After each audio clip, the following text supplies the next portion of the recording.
Hey guys, tonight we step into a world that's colder than stone walls and heavier than brocade gowns. You're in a small chamber lit only by a tallow candle stub, heart pounding beneath stiff linen layers. You're the bride, it's your wedding day, and every breath feels like a final step off a ledge. Your hair has been brushed, braided, and bound so tight your scalp aches. Someone laced your bodice too firmly earlier, whispering that beauty is pain. And now here you are, staring at your reflection in a cracked, polished metal plate. The veil doesn't make you feel beautiful. It feels like a curtain about to close. There's a flurry of movement behind the wooden door. The chamber smells of rosemary and lavender, an attempt to mask the musk of sweat and damp wool. The women who dressed you have left. They cooed and clucked, then vanished, leaving you like a gift-wrapped parcel on a bed that creaks like a trap. Your wedding dress, if it can be called that, is heavy wool dyed a decent shade of blue. Blue for purity, but it's scratchy and already rubbing your arms raw. The embroidery on the hem was sewn by your mother. You try to take comfort in that, but your fingers tremble. You remember none of the vows. The priest's voice was a blur of Latin and dust motes, and your husband's breath smelled like spiced ale and goose grease. He smiled once, awkwardly, as if unsure whether he should. You suppose that's better than smirking. A knock jolts you. It's not him yet. Just a serving girl bringing a cup of watered wine. She doesn't speak, but her eyes dart to the bed, then away. You catch the flicker of pity. You sip the wine with both hands. You're not supposed to drink much. Just enough to calm your nerves. Not enough to dull the pain that must come soon. They say every good wife bleeds. They say it's natural. They say it's quick. You know almost nothing about what will happen after that candle goes out. What little you do know came from half-truths whispered in stables, or the hushed hiss of older girls behind laundry lines. Someone once said there's a knife-like moment, then a lot of blood, then hopefully, nothing. Your hands brush the linen sheet folded at the foot of the bed. It's white. Of course it's white. It has to be. Your mother warned you. They'll check it in the morning. Don't stain it wrong. A wind gust rattles the shutters. You're not sure if it's colder outside or in here. Then the door creaks again. Footsteps. Heavy. Deliberate. You look up, not because you want to, but because you've been trained to. He enters slowly, still in his ceremonial doublet, still smelling faintly of smoked meat and dried rose petals. He says your name, like a question. You try to smile. It's not really a smile. It's more of a flinch turned upward. Outside, you can hear the drunken singing of the guests. Inside, only the fire crackling in the small hearth, and the sound of your heartbeat thumping somewhere near your ears. You wonder if he's just as afraid. He sets his goblet down on the table and stares at the flames for a long time. The silence between you stretches like the wool threads in your sleeves. Thin, tense, easy to snap. You're both strangers. 2 signatures on a contract sealed by bread, wine, and a priest's weary blessing. He tries to speak, but words stumble out like peas rolling off a plate. You look well. It sounds more like an apology than admiration. You nod, unsure what the right response might be. In your world, there's no guidebook for what happens after the church bells stop. The air feels heavy with unspoken instruction. You remember what the village midwife muttered last week while fastening your girdle. Just lie still, don't fight him and pray it's over soon. That was her form of kindness. The same midwife once claimed that if a girl placed a sprig of rue beneath her pillow, it would dull pain and ward off evil spirits. You actually did it last night. Now the sprig is crushed under your headrest, and you wonder if any of its magic will work tonight. He moves closer. You smell ale and something metallic. Iron, maybe, from his belt buckle or the faint tang of blood on his fingers from the feast. His hands are uncertain, hovering just above your sleeves, as if he's afraid to touch something too holy or too fragile. You're both victims of the same custom, really. Marriage is not about affection here. They're transactions, alliances between fields and surnames. Love, if it comes at all, arrives like an unexpected guest years later, when the fire burns low and the debt is already paid. You close your eyes. The mattress is thin and smells of straw and tallow smoke. A single moth circles the candle, suicidally drawn to its glow. You envy it for having a choice. He reaches for the candle but hesitates, uncertain whether to snuff it or let it burn. In some villages they say the flame must stay lit the whole time to prove honesty before God. In others, it's blown out to protect the couple's modesty. You can't remember which rule applies here. He leaves it burning. The light trembles on the wall, painting both of your shadows across the plaster. Two figures kneeling, unsure which one is the ghost. Then, from outside, comes laughter. Loud, drunken, cruel. Someone pounds on the door and shouts, "How goes the proving?" You flinch.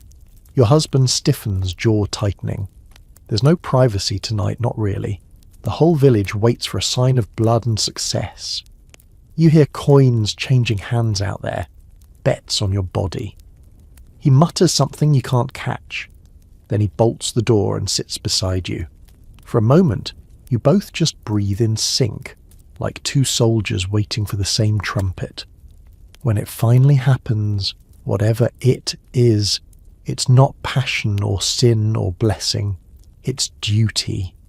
The act itself is awkward, clumsy, and frightening. You think of your mother's voice again, steady but resigned. Just endure, and you'll be a wife by morning. The candle gutters, the moth's wings singe. Somewhere between pain and numbness you drift towards sleep. Outside, a cheer erupts. They've decided the deed is done, whether or not it truly is. You pull the blanket up to your chin. Your husband lies stiff beside you, staring at the ceiling. Neither of you speaks. There will be no tenderness tonight, only the hollow victory of surviving it. And in that quiet you realize the strangest thing. You're already mourning something you never got to have, the right to begin on your own terms. You wake to a silence thicker than the blanket wrapped around your shoulders. Morning hasn't quite arrived.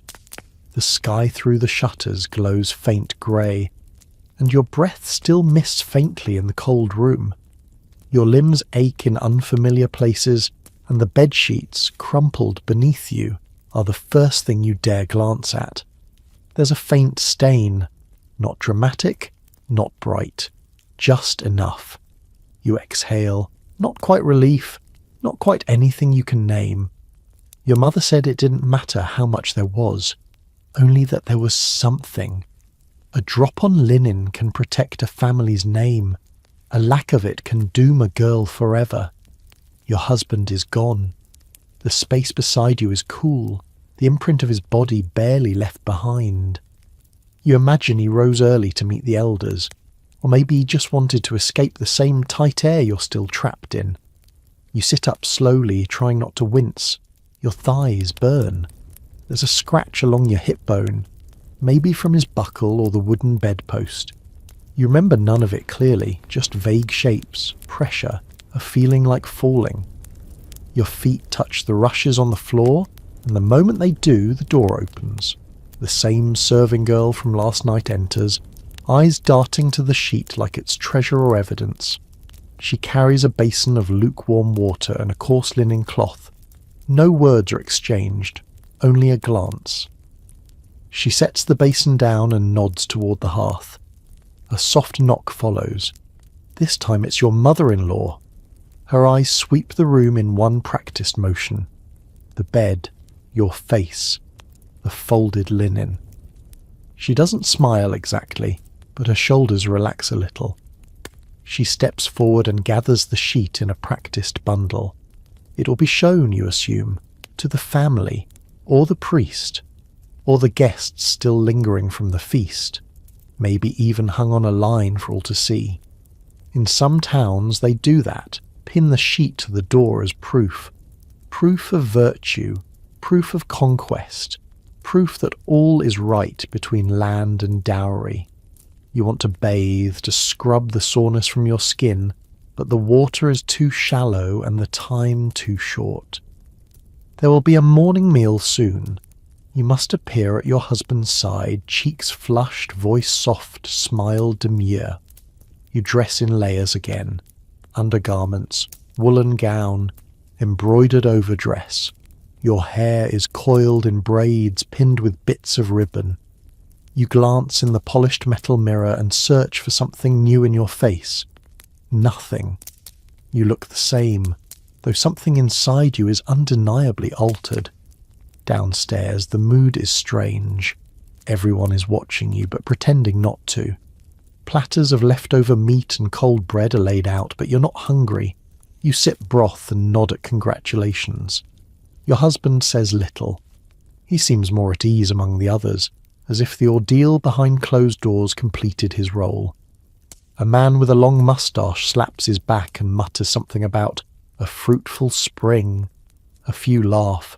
Someone hands you a red apple, symbolic of fertility. You smile because that's what's expected. You take a bite, even though your stomach turns. This is the performance. Marriage is not only a union, it's a public display. The bedding, the blood, the breakfast. One older woman whispers to another behind a goblet of ale. She bore it well. You can tell. You can't. As the day unfolds, you begin to notice the quiet tally marks the world starts carving onto your new identity. You're no longer a girl, you are a wife. And in your village, that word carries weight heavier than your dowry chest. By mid-morning, your mother appears with a satchel of small household items, linens, an extra pair of hose, a jar of goose fat for cooking, or burns. She doesn't stay long, she doesn't need to. Her work is done. You belong to her once, now you belong to someone else. The elders come next under the guise of blessing your union. Their words are slow and ceremonial, but you can sense what they're truly checking for. Signs of satisfaction, signs of success. You're supposed to smile and glance downward, which you do. One of them hands you a small cloth bag filled with dried rose hips and chamomile. For the womb, he says. It's both a gift and a hint. Everything from now on is a hint, a test, a pressure. You weren't the only girl married this month. Down the lane there's Maren, barely 13, now bound to a man with 2 dead wives and 4 grown children. Her wedding sheet was taken directly to the parish priest. She wasn't told why.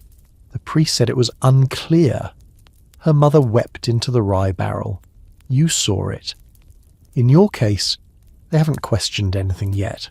Not aloud. But you've heard the stories. Some girls were examined by midwives after the fact, just to double-check the signs. In one nearby hamlet, a lord's bride was locked in a barn for 3 days while the family argued over the colour of the sheet. Eventually they declared her insufficient and sent her back to her father. Her father died 3 months later. Shame is like rot. It spreads. After the midday meal, your husband leaves to inspect the fields. You're left in the hall seated with the women. The married ones cluster in quiet corners, sowing or shelling peas. The younger ones giggle and glance at you, trying to imagine your fate. An old woman, called Nan by all though she has no kin, leans closer. She whispers. They always act proud after. Just wait. First frost brings true faces. Then she chuckles and pats your hand with fingers like twigs. You excuse yourself and go outside. The air is crisp, damp with wood smoke.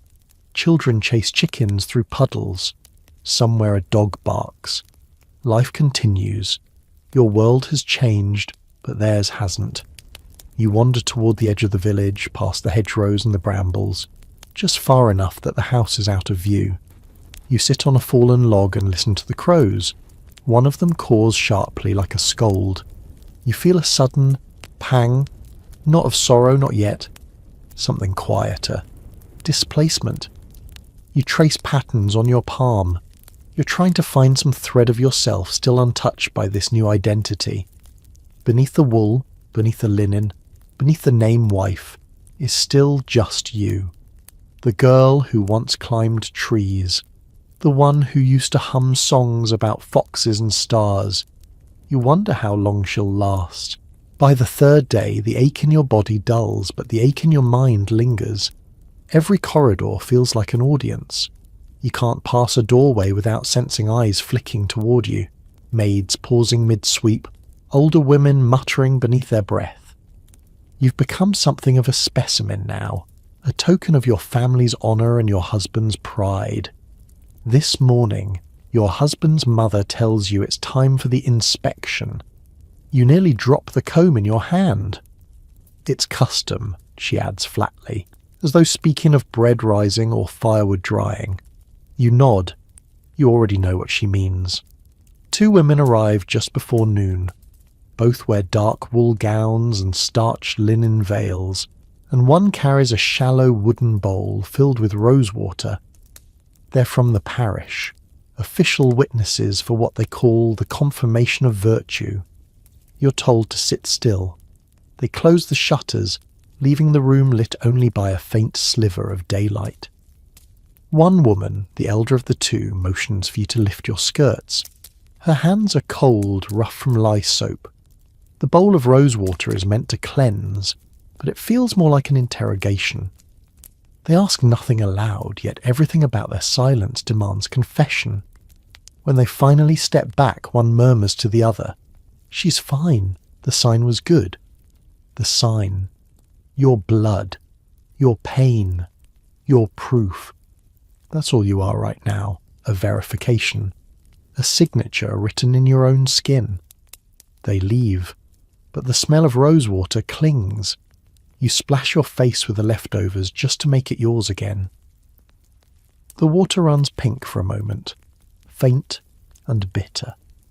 Later, when you return to the hall, you see your husband standing near the hearth with 2 men from his father's estate. They glance up as you enter and fall silent. One smiles thinly. The other lifts his goblet as if to toast, though no one's drinking. They're talking about you. You can feel it. You are a topic, not a person, like a piece of land or a new ox purchased for ploughing. Still, you've been taught to smile, so you do. You pour ale, you pass bread, you nod at jokes you don't understand. The men laugh easily. They always do when they have power in their pockets and a woman to their side. After they leave, your husband seems restless. He paces, muttering about taxes, harvests, and some upcoming inspection by the local lord. You try to listen, but his words wash over you like rain on slate. When he finally looks at you, his expression softens a little. "You're quiet," he says. You shrug. "There's not much for me to say yet." He hesitates, then adds, "It will get easier." You want to believe him, but the truth is you don't even know what it is. Marriage, the scrutiny, the way every gesture feels rehearsed. You nod anyway, because resistance would only seem ungrateful. Outside, the church bells toll the noon prayer. In the distance, a dog barks again, and you think of the world beyond. The walls, open air, muddy fields, unjudging silence. For a fleeting moment, you imagine running there barefoot, veil torn away by the wind, free.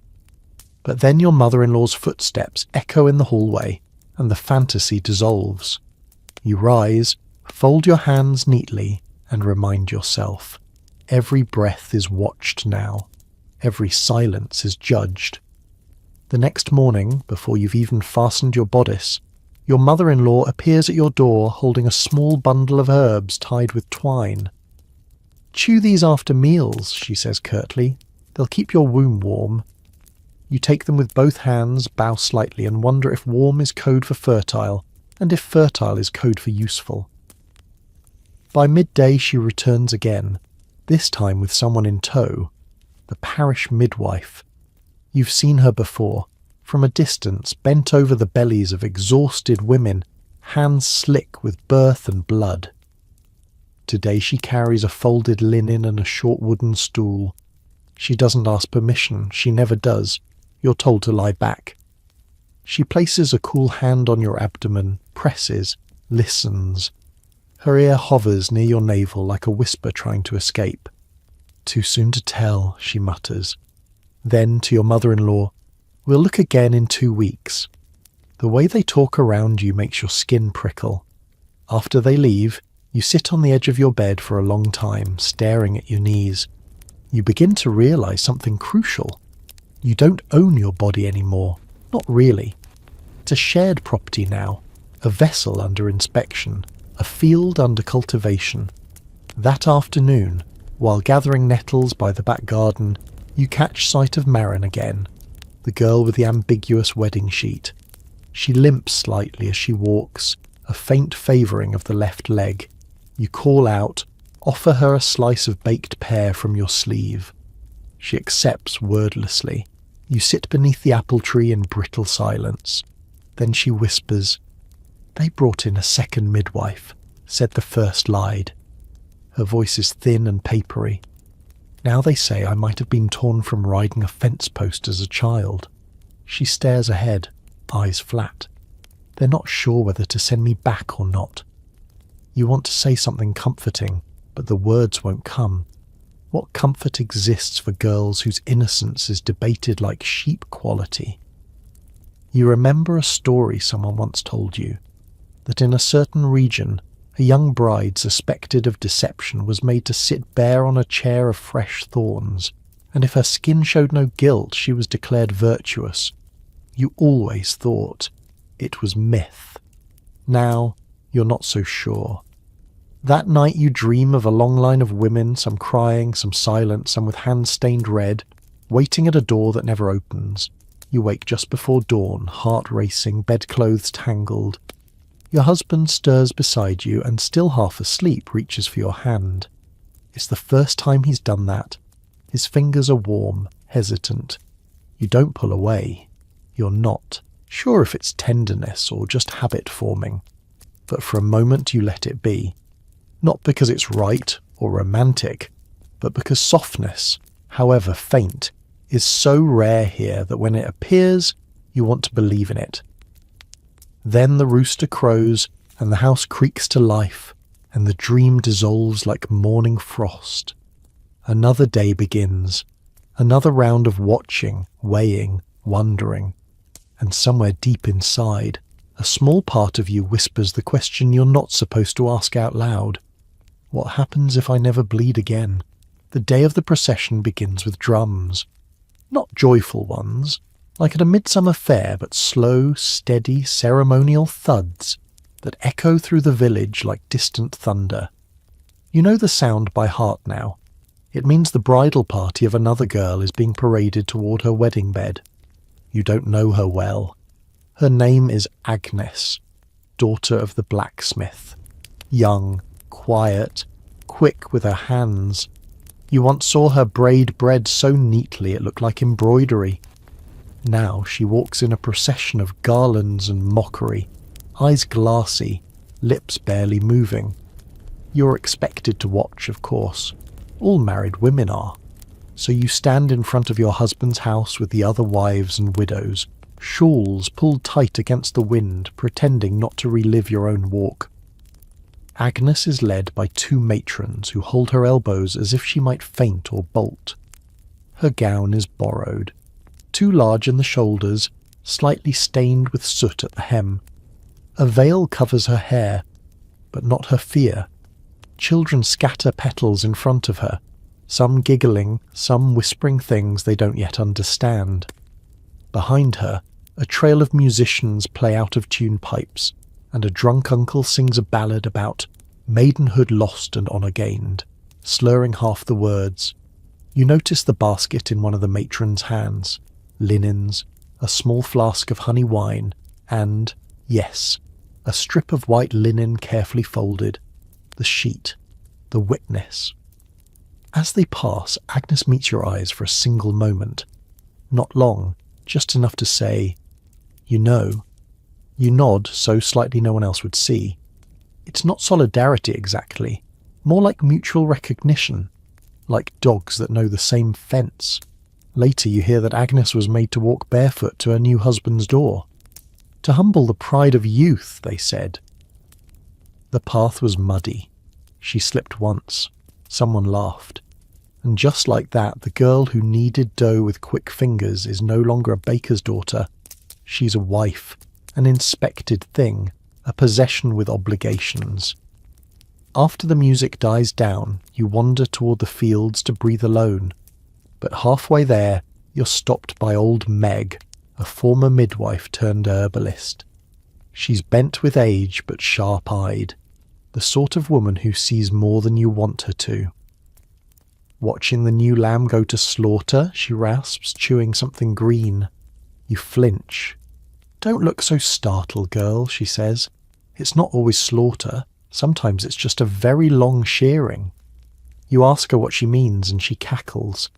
Means she'll survive. Might even learn to kick. Then softer. You will too if you learn which bruises to hide and which to wear. She hands you a pouch of something, maybe dried sage, maybe nettle, and shuffles away before you can thank her. You slip the pouch into your apron. You don't ask questions, not out loud. That's how women survive here, by speaking in symbols, moving in shadows, offering lifelines in herbs and glances.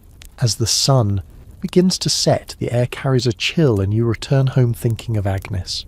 You wonder how many eyes watched her undress, how many hands touched her without warmth, and you wonder if anyone told her the truth, that the hardest part of the wedding night isn't the pain. It's waking up the next day and knowing it doesn't end there. You barely step through the door before your mother-in-law greets you with a terse nod and a bundle of laundry. "The guest linens," she says, "and the stew needs stirring." Just like that, you're swept back into your duties, as if watching a girl led to her bedding was just another stop between folding cloth and skimming fat. You hang the linens near the hearth, your fingers stiff from the cold. The fabric is coarse, still damp, but that's how it works here. You learn to dry things in a room that never fully warms. When you finally settle by the fire with your wooden spoon, the house is quiet except for the occasional creak of beams and the low murmur of your husband talking to the steward in the other room. They're going over taxes, land yields, how many eggs the hens have laid this week. It all sounds so detached, so measured, as if life could be calculated in sacks and coins, but not yours. Yours is measured in whispers. After supper, you steal a moment to yourself in the narrow space behind the kitchen, where the walls leak just enough breeze to wake your skin. You pull out the little herb pouch Meg gave you. It smells of crushed mint and dried something else. Mugwort, maybe. You recall someone once said it keeps the womb quiet, whatever that means. You crumble a bit into your tea, just in case. Later, as you prepare for bed, you hear a commotion outside. Laughter. Someone pounding on a door. Then the words rise up clear.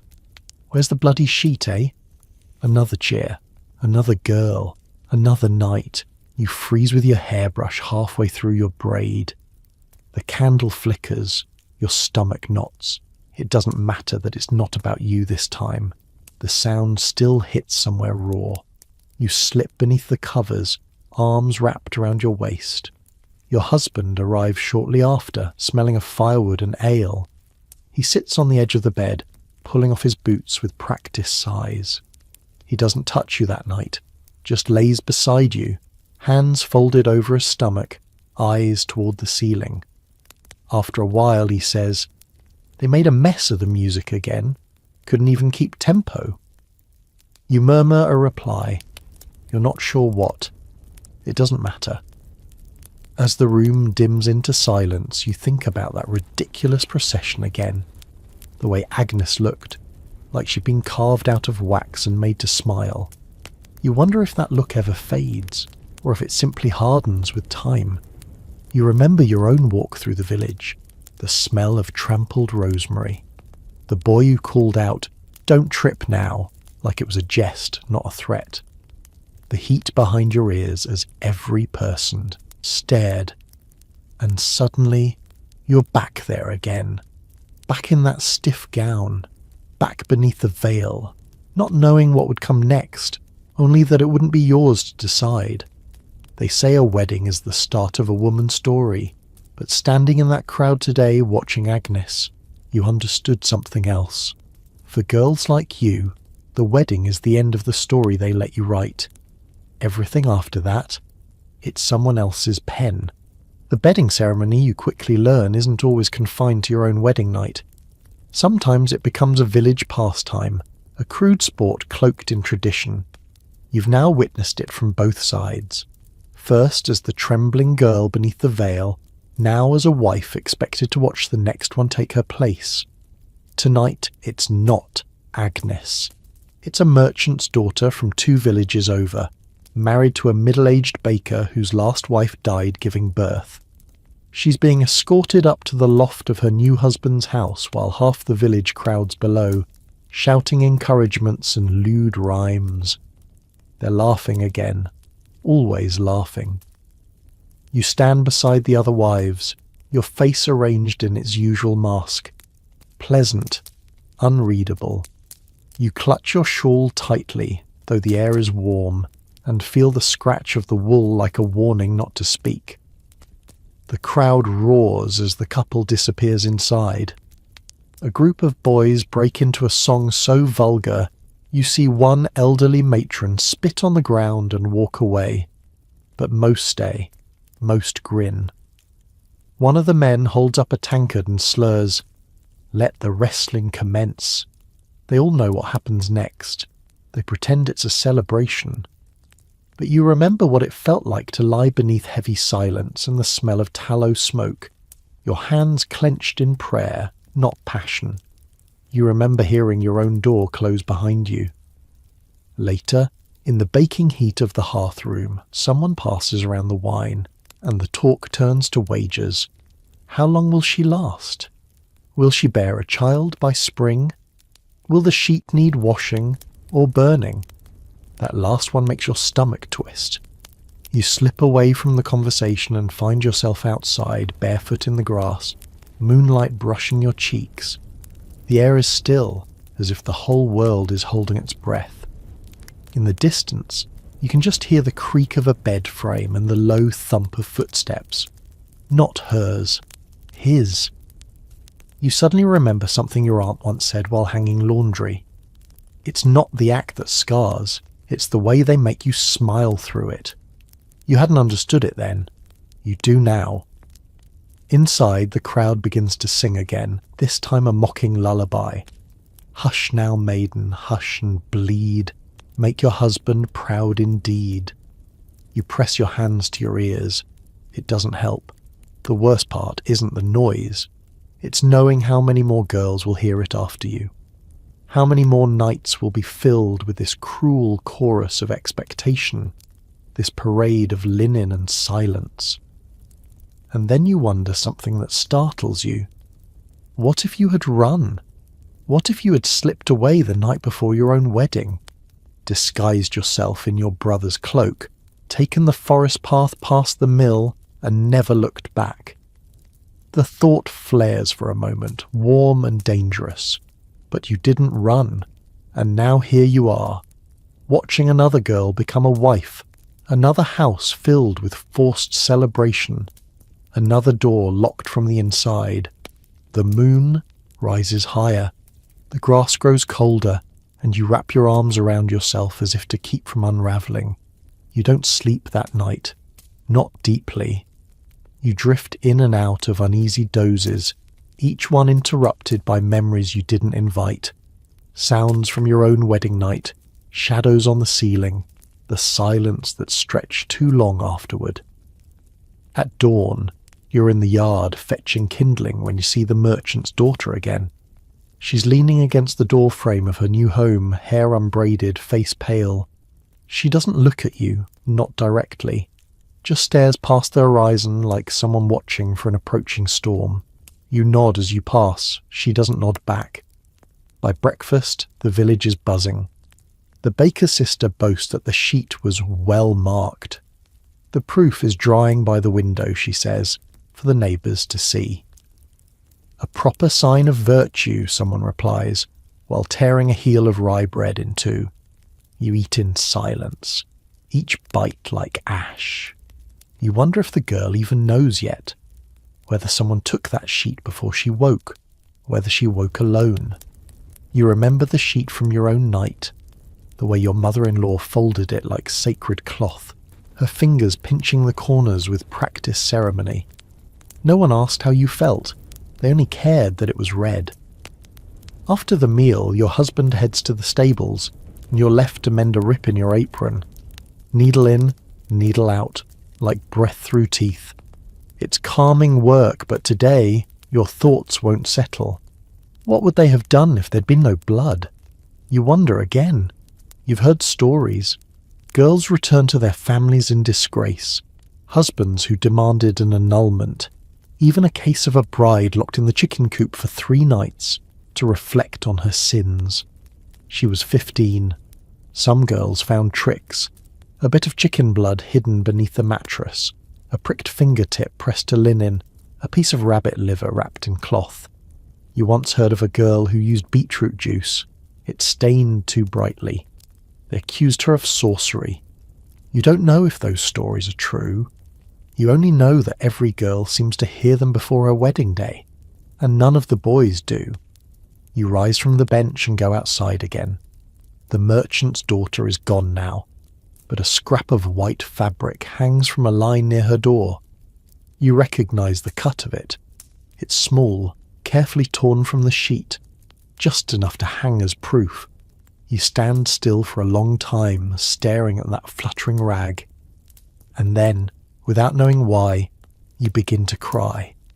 Not loudly, not like grief, more like a quiet leak, as if something inside you has cracked just wide enough to let the water through.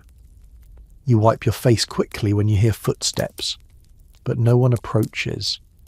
Later that evening, the girl's mother stops by with a small loaf of sweet bread wrapped in linen.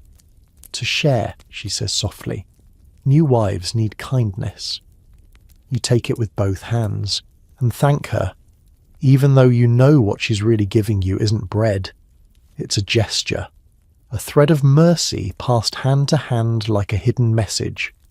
In the dimming light, you slice the loaf in half and place a piece beside your husband's bowl. When he sees it, he smiles faintly. You're settling in, he says. You nod. But inside, something is shifting. You're not just settling in. You're learning the codes, the glances, the silences, the meaning of a bloodstain, and what it costs to leave one behind. You don't remember the first time he truly touched you with intention. Not obligation, not expectation, but something else. Maybe it was the night after the frost rolled in, when his hands were cold and he rubbed them together before reaching for yours. Maybe it was during the thunderstorm when the roof leaked and he wordlessly moved your bedding to the dry side of the room. But there's a difference between touch and kindness, between a gesture and a bond. And kindness in marriage is still rare enough to make you suspicious of it. Still, there are nights when he surprises you, when his hand on your shoulder lingers just a moment too long, or when he notices that you've twisted your ankle hauling water and tells you not to go out the next day. Rest, he says. I'll speak to the steward. But for every warm gesture, there are 10 colder ones. Moments when his voice grows clipped, when he doesn't meet your eyes, when his frustration about the mill, the harvest, the taxmen, falls like a shadow over your quiet corner of the hearth. You've learned that your role isn't to share his burdens, it's to absorb them. You begin to notice other things too. How the midwife glances at your belly now. How the alewife whispers behind her sleeve when you pass. It's been over a month. There's no swelling, no sickness, not yet. The other wives have noticed, even if they say nothing. Some are polite. One offers you fennel seeds to help the womb. Another, less subtle, asks if you've considered prayers to St. Margaret. You don't answer, but that night you hear your husband muttering as he strips off his boots. Still nothing, he says. Not to you, to no one in particular, maybe to God. He climbs into bed without touching you. The next morning your mother-in-law brings in a bundle wrapped in old linen. Inside, a dried goat bladder and a handful of marigold petals. Steep this in wine, she tells you. Drink it warm before moonrise. She doesn't say why. She doesn't have to. You sip the bitter liquid as the house falls asleep around you. It tastes like earth and metal, like swallowed shame. Your dreams that night are strange. You see yourself in a room full of women, all wearing veils. They sit in silence, each holding a bowl. You approach one and peek inside, only to find it filled with red threads tangled like veins. When you wake, your pillow is damp, and you feel as though you've just come back from somewhere very far away. The days grow shorter. The village prepares for the frost season, salting meat, repairing roofs, mending cloaks. You help where you're needed. You work without complaint. But the glances grow heavier. In the fields, men murmur about inheritance. Inside, women count the moons since your wedding. No child, no sign, no bulging apron. You wonder how long before someone asks your husband, quietly, if perhaps he chose poorly, if perhaps you aren't whole. You wonder if he already thinks it himself. The first time he raises his voice, it's not over you. It's over a cracked beam in the barn. But the way it echoes in the hallway makes you flinch like you've been struck. The steward stammers something, nods, disappears. You remain frozen at the hearth, the ladle in your hand dripping broth onto the floor. He doesn't notice you, or maybe he pretends not to. That part doesn't matter. What matters is the cold weight that settles in your chest, a warning that something has shifted, or is about to. That evening at supper, he says nothing, but he watches you, too closely, as if waiting for a confession you haven't made. You set down your spoon and meet his gaze. For a flicker of a moment you want to ask, "Do you think I'm broken?" But the words won't come. Not here. Not with your mother-in-law listening 3 feet away as she pretends to darn a sock she's already mended. Later, in bed, his hand rests on your hip. Not cruel, not kind, just there. A placeholder. "Maybe you should speak to the herbalist," he says flatly. You nod once. You don't ask why. You both know the reason. The next morning you walk to old Meg's cottage alone, breath clouding in the cold air. The door creaks before you even knock. "Been expecting you," she says, as if your footsteps left a trail of need behind them. She gives you a mixture of wormwood, parsley and dried apple peel. "Boil this under a full moon," she instructs. "Drink only when the wind comes from the east." You don't ask what happens if the wind comes from the west. You're too tired for riddles. Before you leave, Meg hands you a second pouch, smaller, stitched in red thread. "If the other fails," she mutters, "use this, but only if you must." "What is it?" you ask. She looks at you for a long time. "Hope," she says, "or the end of it, depending how you use it." You don't open the pouch. You don't tell your husband you went.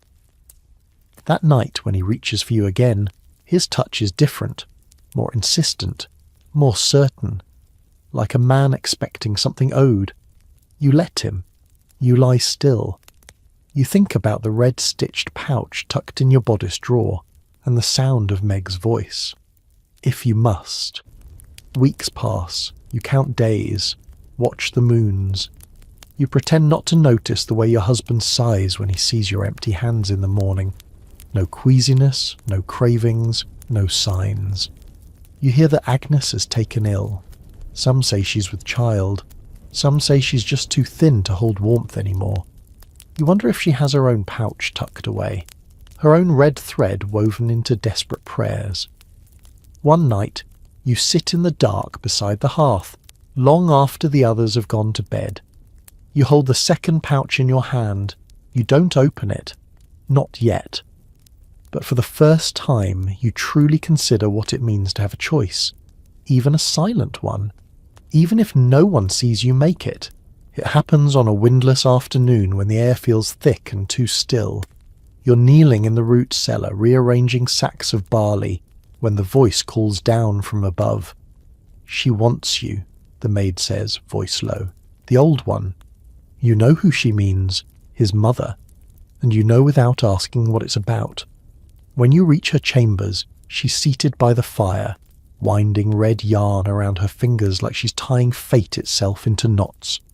She doesn't look at you, just motions to a stool. "You've been here 3 months," her voice is steady, polished like stone. Nothing stirs yet. You sit, say nothing. She finally lifts her gaze. "When I was your age, I had already lost 1 child and carried the second." The words fall like stones, not angry, not cruel, just heavy. She leans closer. You smell rosemary and something more medicinal. Angelica root, perhaps. A midwife's smell. "You eat well?" she asks. "You bleed on time? Any heat in the loins?" You blink. Heat in the loins. The phrase hits you like cold water.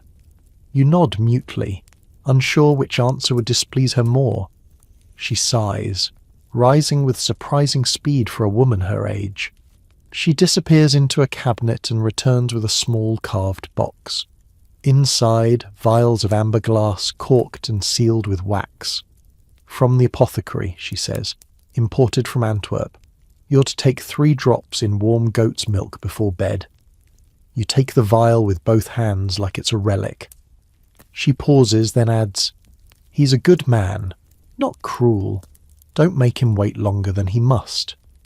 You want to say, "I am not the one who controls this," but instead, you nod again, because that's what wives do.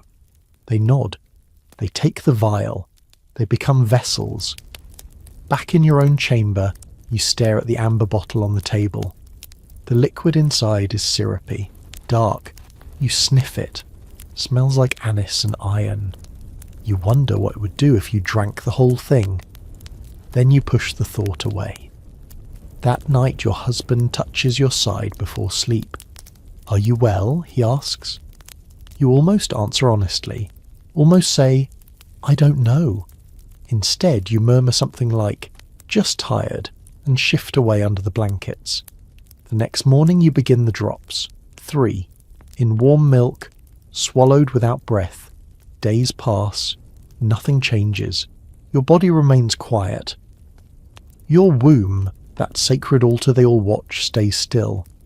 And though no one says it aloud, you begin to feel it in the air, the weight of their doubt. Like mildew on a stored gown, it creeps in and stains everything. One evening, while collecting laundry from the washing stone, you hear 2 maids whispering. One says, "Perhaps she was touched before the wedding." The other snickers, "Or touched not at all."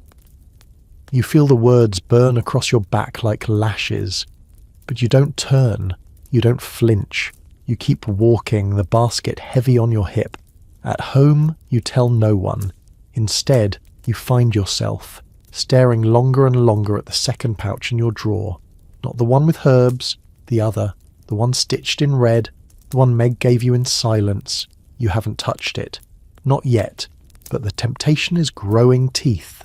A week passes, then 2. You do everything right. You sip the goat's milk laced with syrup. You smile at your husband. You wash linens, tend fires, press your palm to your belly, as if willing something inside it to stir. But your body remains a locked door, and the key, it seems, has been lost. One morning you wake before dawn to find your husband gone. His side of the bed is cold. A slip of parchment on the table reads only, "At the mill, back before supper." His writing is hurried. You wonder if he left early to avoid your gaze. By midday your stomach knots from more than just hunger. You lean over the basin and retch, but nothing comes. Just dry heaving, sour and empty. For a moment your breath catches. Could this be a sign? But no. You've been down that road before. Hoped too hard at a missed bleeding, only to find your thighs smeared with quiet defeat 3 days later. So you say nothing. Not even to the maid who glances at your pale face and murmurs something about too much broth. That afternoon you walk to the edge of the orchard where the hawthorn trees bloom pale and cold, and there, in the shade, you sit with the red-stitched pouch clutched in your hand. You haven't opened it since Meg gave it to you. But now, hands trembling, you loosen the knot. Inside is a mixture of crushed bark, dried petals, and something darker. Shards of what might be mushroom or root. There's also a folded scrap of cloth tucked at the bottom. You open it. A single line is written in crooked charcoal script. To halt the seed before it settles. You stare at the words, heart pounding. It's not a remedy for fertility. It's the opposite. A fail-safe. A way out. You don't know if it works. You don't even know if you believe it's real. But its presence in your hands makes you feel something you haven't felt in weeks. The quiet burn of control. You wrap the pouch again and tuck it beneath your shift. Not to use, not yet, but to have, to choose. And for now, that's enough. That evening your husband returns with a gash on his hand from a stray blade at the mill. You help clean the wound in silence, his fingers twitching in yours. He doesn't meet your eyes until you press the bandage in place.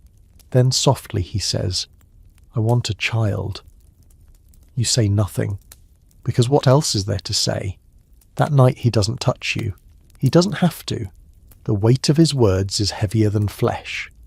You lie beside him, watching the candle melt down to a stub, the shadows flickering like dancers in mourning, and in the quiet you make yourself a promise, not about what you will do, but about what you will not do. You will not let them drain you dry while smiling.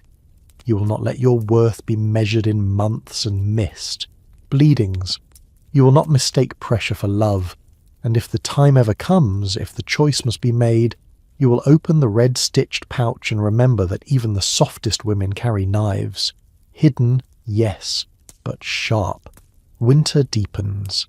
The wind has teeth now, and the hearth never seems to stay lit long enough to chase away the cold. You wrap yourself in layers of wool and still feel it.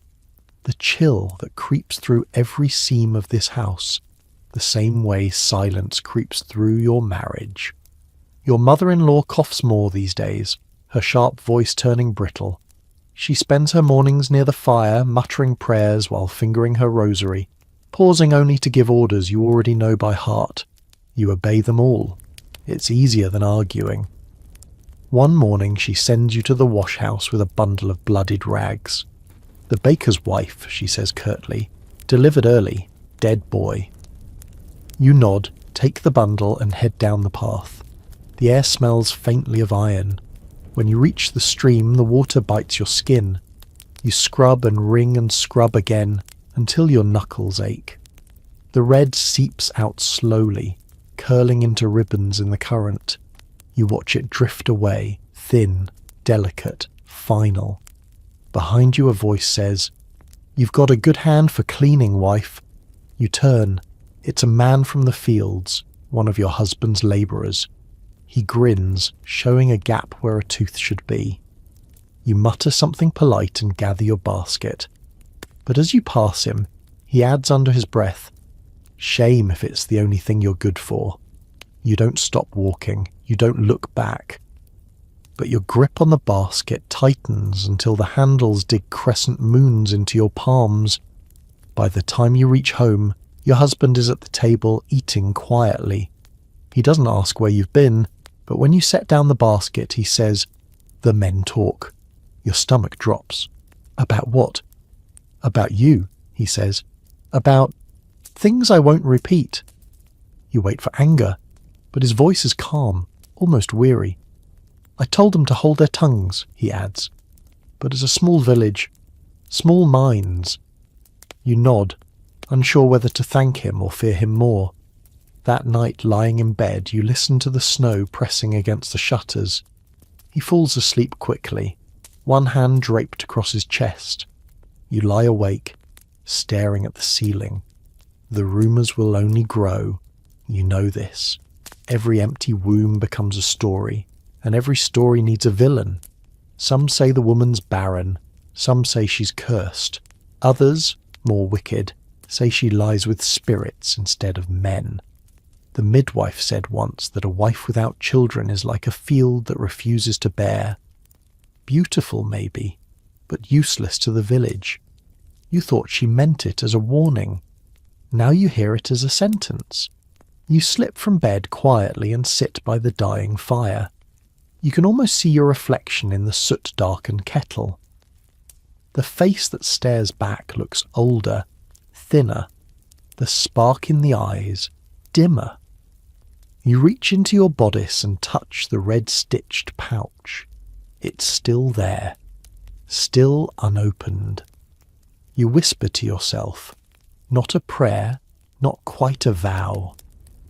If they burn me for being empty, I'll burn with something of my own choosing. Then you toss another log onto the fire and watch it flare. The sparks rise, brief and bright, before the cold swallows them whole. The next morning dawns bone pale and quiet, the kind of silence that seems to listen. You wake to find frost tracing patterns along the window like veins of white glass. Your husband has already gone. He leaves early these days, returning only after dark, his boots caked in ice, his eyes dull with fatigue or disappointment. You move through the motions, tend the fire, knead the bread, stir the stew. Each task feels like a thread in an endless weave. You keep your hands busy because if you stop, your mind starts to speak too loudly. Around noon, a knock sounds at the door. When you open it, the midwife stands there, her cloak dusted with snow. "Your mother-in-law sent for me," she says without greeting. "She worries you're not taking enough broth." You let her in. She shakes the cold from her skirt and sits by the hearth, studying you with sharp eyes. "Still no sign?" she asks softly. You shake your head. She reaches into her pouch and pulls out a sprig of dried yarrow. "Boil this with honey," she says. "Drink it on the new moon."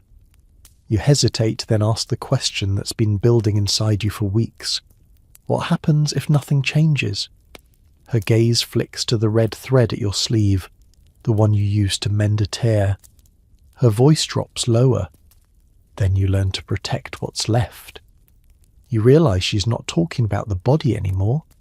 That night, after she leaves, the wind rises. The shutters rattle like nervous teeth.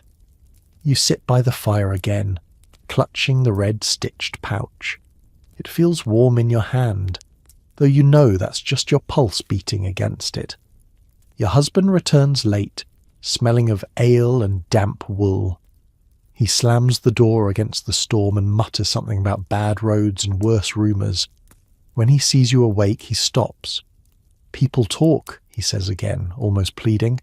"You need to be careful how you act. Even a glance can turn into gossip." You stare at him. "And you?" He blinks. "What do you mean?" "Do they talk about you?" The question hangs there like smoke. He doesn't answer, just pulls off his cloak and sits heavily on the edge of the bed.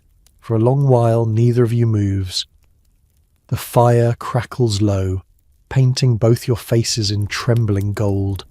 Finally, he says, "I don't want enemies in this house." You almost laugh, but it comes out as a sigh. "Then stop making me your battlefield." He looks at you, startled, not angry, just lost. As if realizing too late that silence has a cost. You rise and pour what's left of the yarrow tea into 2 cups. You hand him one. He hesitates, then takes it. The steam rises between you, blurring the space like a curtain. He drinks first. You watch the way his hand shakes slightly as he sets the cup down. You follow, swallowing the bitter taste, feeling it burn all the way down. When the fire finally dies, you're both still awake, sitting in the cold glow of the embers. The storm howls outside, but neither of you speaks, because now you both know the truth. The silence between a husband and wife can be louder than any village bell. And somewhere, deep inside your chest, you feel the smallest flicker of something dangerous. Not anger, not defiance exactly. Something simpler. Survival. The bleeding doesn't come. Not this time. Not for days. You wait, quietly counting each morning like a bead on a string, staring at your undergarments with the kind of dread usually reserved for soldiers watching the tree line for invaders. But nothing arrives. Not a drop. At first you say nothing. Not to your husband. Not to your mother-in-law. Not even to the midwife who passes you on her way to visit the butcher's sister and nods in that way older women do, like they've already seen your secret unravelling behind your eyes. On the 6th day you lie awake listening to the steady hum of sleet against the shutters. Your hand hovers over your belly, hesitant, protective. It feels no different. No signs, no fluttering, no nausea. Just the endless silence of waiting. That morning, while gathering eggs from the coop, your husband approaches you. His expression is unreadable. You steel yourself for questions, but he says only, "The steward mentioned your face looks pale." You nod, clutching the basket tighter. He doesn't press. He doesn't need to. The 7th day, your mother-in-law corners you in the passageway between the main hall and the kitchen. She grips your elbow, not harshly but firmly. Have you bled? You hesitate for too long. Her eyes narrow. You'll drink roux and pennyroyal tea until you do, she mutters. Too many girls think absence means favour. You open your mouth to reply, but the words don't come, because the truth is you don't know what it means. Not yet. That night, you sit in the loft beneath the eaves, away from the hearth, away from the beds. Snow drips rhythmically through a cracked tile, falling into a bucket like a clock slow ticking. You pull the red-stitched pouch from your bodice again, lay it flat across your knees. You've kept it close like a talisman, and for the first time you wonder what would happen if someone else found it. Would they call it witchcraft? Would they accuse you of preventing what they think is owed? Or would they understand? In the distance, the bell from the village chapel tolls once. You look out the narrow window slit and see smoke rising from the baker's chimney, soft and grey, curling against the snowy sky. You imagine Agnes inside, belly round now, hands resting atop it like folded cloth. A life growing inside her. A future, however uncertain, that no longer belongs only to her. You don't know yet if your own womb holds such a future, but the not knowing has begun to weigh more than the truth ever could. You take the pouch, kiss it once, out of superstition, not belief, and tuck it deep beneath a floorboard, wrapped in linen. You're not ready to choose, not yet, but you're also not ready to be told what your choice must be. As you rise, brushing dust from your skirt, you feel something strange, something close to calm. Not peace, not exactly, but stillness, like the moment before snow falls, or just before a storm breaks. You descend the stairs slowly, and no one stops you, because they all think the choice is theirs. The next morning the blood finally comes. Not much, just a smear, a whisper, but enough. You stare at it in silence, seated on the edge of the straw-stuffed mattress with your chemise bunched at your knees. There's no relief, no grief either, just a hollow sort of observation, like watching ash settle after a fire has burned out. You change the cloth without a word, burn it in the hearth yourself before anyone else can see. When your husband returns from the stables, he finds you kneeling by the fire, poking at the last scraps of kindling. You feel his eyes on your back. He says nothing, neither do you. At supper, the stew is bland, and no one speaks. The wind rattles the shutters, and your mother-in-law mutters a half-hearted prayer over her bread. You sit between them like a shadow wearing flesh. They don't ask. They don't need to. The absence of a question is its own confirmation.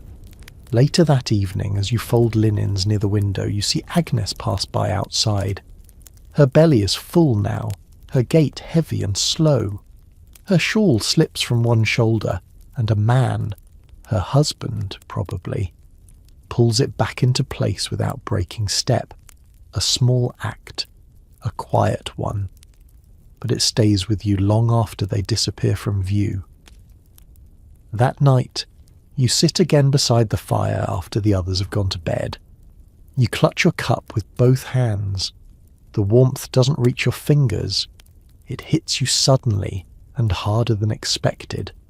Not sorrow for what might have been, but for what almost was. You hadn't realised how tightly you'd been holding that sliver of maybe. Now that it's gone, all that's left is the echo and the pouch. You retrieve it from beneath the floorboard, unwrap the linen slowly. You expect to feel guilt. Instead, you feel nothing. Just the weight of a choice you never had to make. You hold the red-stitched bundle over the fire and pause. But you don't throw it in. You fold it again. Tighter this time. Neater. You don't know if you'll need it. You just know that someday you might. And when that day comes, you'll want it not as an escape, but as proof that even in a world of watchers, of whispered judgments and dried herbs disguised as answers, you had something that belonged to you. Even if it was only the right to say no. You tuck it into the seam of your mattress this time, deep beneath the straw. If they search your drawers, they won't find it. If they question your loyalty, they won't see the rebellion stitched in red. Because rebellion here is not fire or sword or shout. It's quiet, hidden, folded, waiting. As you lie beside your husband that night, his breath warm against your shoulder, you realise he's not the enemy. He's just the one they trained to expect, trained to take, and you are the one they forgot would learn to choose, silently, slowly, behind the mask of a good wife, and that perhaps is the most dangerous kind. The news arrives by cart. A messenger from the neighbouring village, barely a man, more boy than beard, delivers it while still covered in road dust.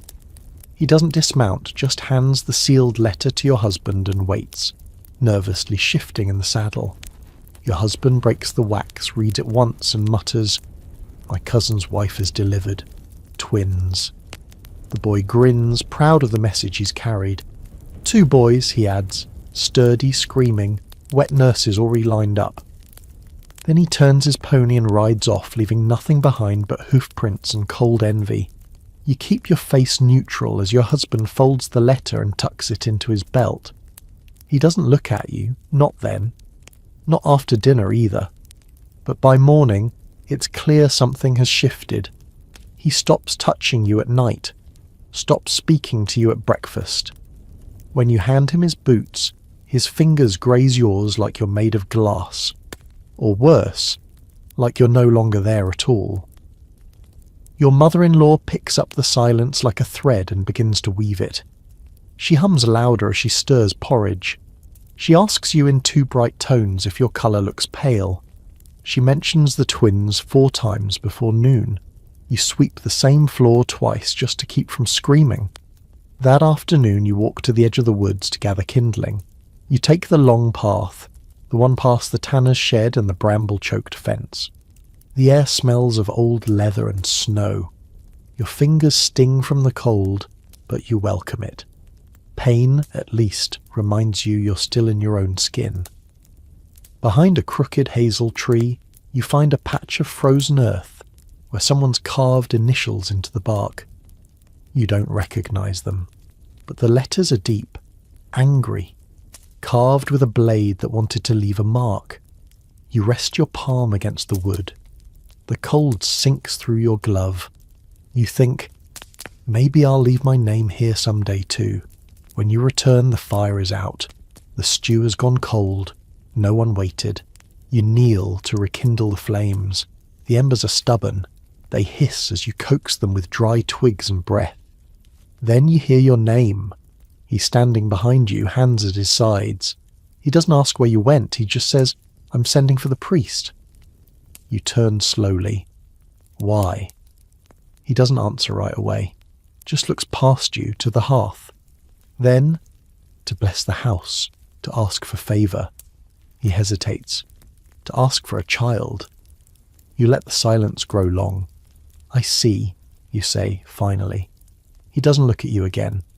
That night, you sleep in your shift, untouched, beside a man who has begun to treat you like a prayer that refuses to answer. And you wonder if this is how it begins, the slow unravelling of hope, not with shouting or blame, but with distance, with quiet, with the replacement of words with candles and priests and rituals meant to fix what no one dares admit might never change.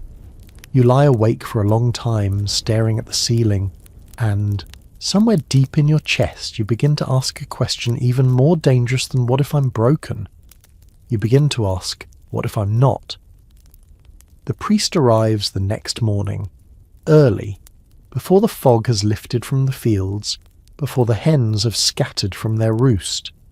His robes are damp with frost, his beard thick with breath steam. He says little as he steps into the hall, just offers a nod to your husband and sets down a satchel full of oils and prayers. You bring him broth. It's lukewarm, but he drinks it anyway. The house is quiet except for the soft ticking of the iron wall clock and the faint creak of your mother-in-law's spindle. She hums a hymn under her breath, off-key and sharp. The priest clears his throat. The blessing should begin with the upper rooms. His voice is practiced, smooth. Bedrooms first. That's where the soul of the house resides. You glance at your husband. He nods. "Go with him," he says. So you do. The priest walks slowly, pausing at thresholds to murmur incantations in Latin, brushing lintels with bundled rosemary soaked in something sharp and bitter. When he reaches your bedchamber, he lingers. His eyes move from the hearth to the mattress, to the small chest at the foot of the bed. He lights a candle and waves it in a slow circle above the straw ticking. "Many spirits rest here," he mutters, "but not all welcome." He sprinkles salt in the corners. As he works, he glances at you. You've not conceived. It isn't a question. "No," you reply. He nods, as if you've confirmed something expected. Then he produces a vial from his satchel. "Blessed oil," he says. "Rub it on the lower belly each evening, pray to St. Anne, and bathe in cold water before sunrise." You nod, but don't take the vial. Not yet. He places it on your windowsill and turns to leave. "Some women," he says, pausing at the door, "do better with fewer thoughts. Empty the mind. Let the body listen." You don't answer. After he's gone, you sit on the edge of the bed staring at the vial. The oil is pale gold, like honey left too long in the sun. It catches the light. You can smell the sage and frankincense from across the room. You don't touch it. Downstairs, the priest chants over the hearth, and your husband recites responses with the stilted cadence of someone who doesn't quite believe but desperately wants to. Later, after the priest has left and your husband has returned to the barn, your mother-in-law comes to your door. She sees the untouched vial. "Use it," she says. "It won't make it worse." You don't tell her you no longer believe the problem lies with your womb. That night you stand by the hearth long after the house has gone to sleep. The fire is low. The room is shadowed. You hold the priest's vial in one hand, the red-stitched pouch in the other. For a long time you weigh them. The oil given with authority by men who speak of virtue and silence. The pouch given in a whisper by a woman who never asked you to be anyone but yourself. Eventually you place them both back where they came from. Because tonight isn't for choosing. Tonight is for watching the embers fall. And somewhere deep inside you begin to feel it stir. Not dread, not hope, but something older, quieter, resolve. The midwife comes without being summoned. She arrives wrapped in an ash-coloured cloak, her boots caked in dried mud, and a streak of soot across one cheek like a war mark. "Heard you'd had the priest over," she says, setting down her basket without waiting for welcome. "Thought I'd better come check what he stirred loose." You don't ask how she heard. Midwives always know things before they're spoken. She sets to work at once, examining you in a quiet, practiced way. No ceremony, no whispered saints, just warm hands and calm eyes. You lie back on the pallet as she prods gently at your belly. "Nothing obvious," she says. "No swelling, no tension." She squints at your ankles. No water there either. You want to ask should there be, but you stay silent. She already knows. She pours a tin cup of herb tea from her basket. The smell is strong. Wormwood maybe, or tansy. You sip without asking questions. Then she folds her arms and leans against the table. "Listen, girl," she says, voice low. "You keep doing this their way, and you'll end up dried out before midsummer. Prayers and oils don't plant seeds." You nod slowly. Then what does? Her mouth twists. Luck, timing, maybe God, maybe not. And sometimes, she adds, it doesn't come, at all, and there's no rhyme to it. You don't ask if she speaks from experience. Instead you say, "If it never comes, what happens then?" She doesn't flinch. "Then you survive. That's what women do." She leaves not long after, leaving a new pouch of herbs, a folded linen compress, and a single phrase carved into your memory. You survive. Later, as you boil water for washing, you stare into the steam and imagine a life where that's enough, where survival is not failure, where your worth isn't measured in blood or bellis or linen-stained proofs. You hear voices from outside, 2 women passing wrapped in wool, one carrying a bundle of dried rushes. Their talk is quiet, but a word catches your ear. "Maren." You step closer to the window. "She's gone," one of them says. "Left in the night. No note, no horse. Just gone." The other gasps. "With child?" A shake of the head. "Empty as ever." They pass out of earshot. Your breath fogs the window pane. You press your fingers against it. You remember Maren's limp, the way she whispered under the apple tree, the hollowness in her voice, the secret she never named. You wonder where she's gone, what road she took, whether she ran to something or away from it. And for a moment something almost like longing curls in your chest, because she chose, even if it cost her everything. That night you lie in bed, the fire low and soft behind the grate. Your husband sleeps already, his back to you. You curl inward, hands resting on your flat stomach, and whisper her name like a spell. Maren. Not a blessing, not a curse, just a memory and a question. What happens if you leave? The morning, after you hear of Maren's disappearance, you walk out before sunrise. You don't tell anyone. You simply pull on your boots, wrap your cloak tight, and step into the cold. The frost clings to the grass like sleep that refuses to lift. You follow the edge of the woods, where your breath comes out in puffs, and the sky bleeds from black into blue. At the base of the hawthorn tree, the same one where someone carved letters you didn't recognize, you kneel. You press your palm to the bark again. It's still cold, still rough, still here. You half expect to find a clue, a ribbon, a coin, a goodbye. Nothing. But you don't feel abandoned. You feel awakened. Back at home, the world continues spinning. Your husband says nothing about your absence, but he watches you longer now. His gaze no longer sharp, but squinting. as if trying to see the outline of something behind your eyes. You keep the midwife's herbs in a tin jar tucked behind the barley. You drink them at dusk, not because you believe they'll work, but because it gives your hand something to do while your mind runs free.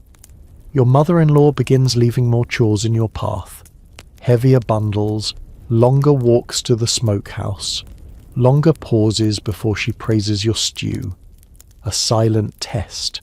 You don't rise to it. You don't shrink from it either. You meet her stares like a wall meets the wind, still unmoved. Then, one morning, a letter arrives from the steward of a neighbouring estate. A cousin of your husband has taken ill. The family wants you to assist. Temporarily, they say, just to help manage the household while his wife is bedridden. Your husband folds the letter slowly. They asked for you by name. You blink. Why? He shrugs. You're steady. That counts for something. You don't know if it's meant as praise or dismissal, but you say yes. A week later, you're on a cart bound for a village you've never seen, a basket of clean linens beside you, and your thoughts tight beneath your scarf.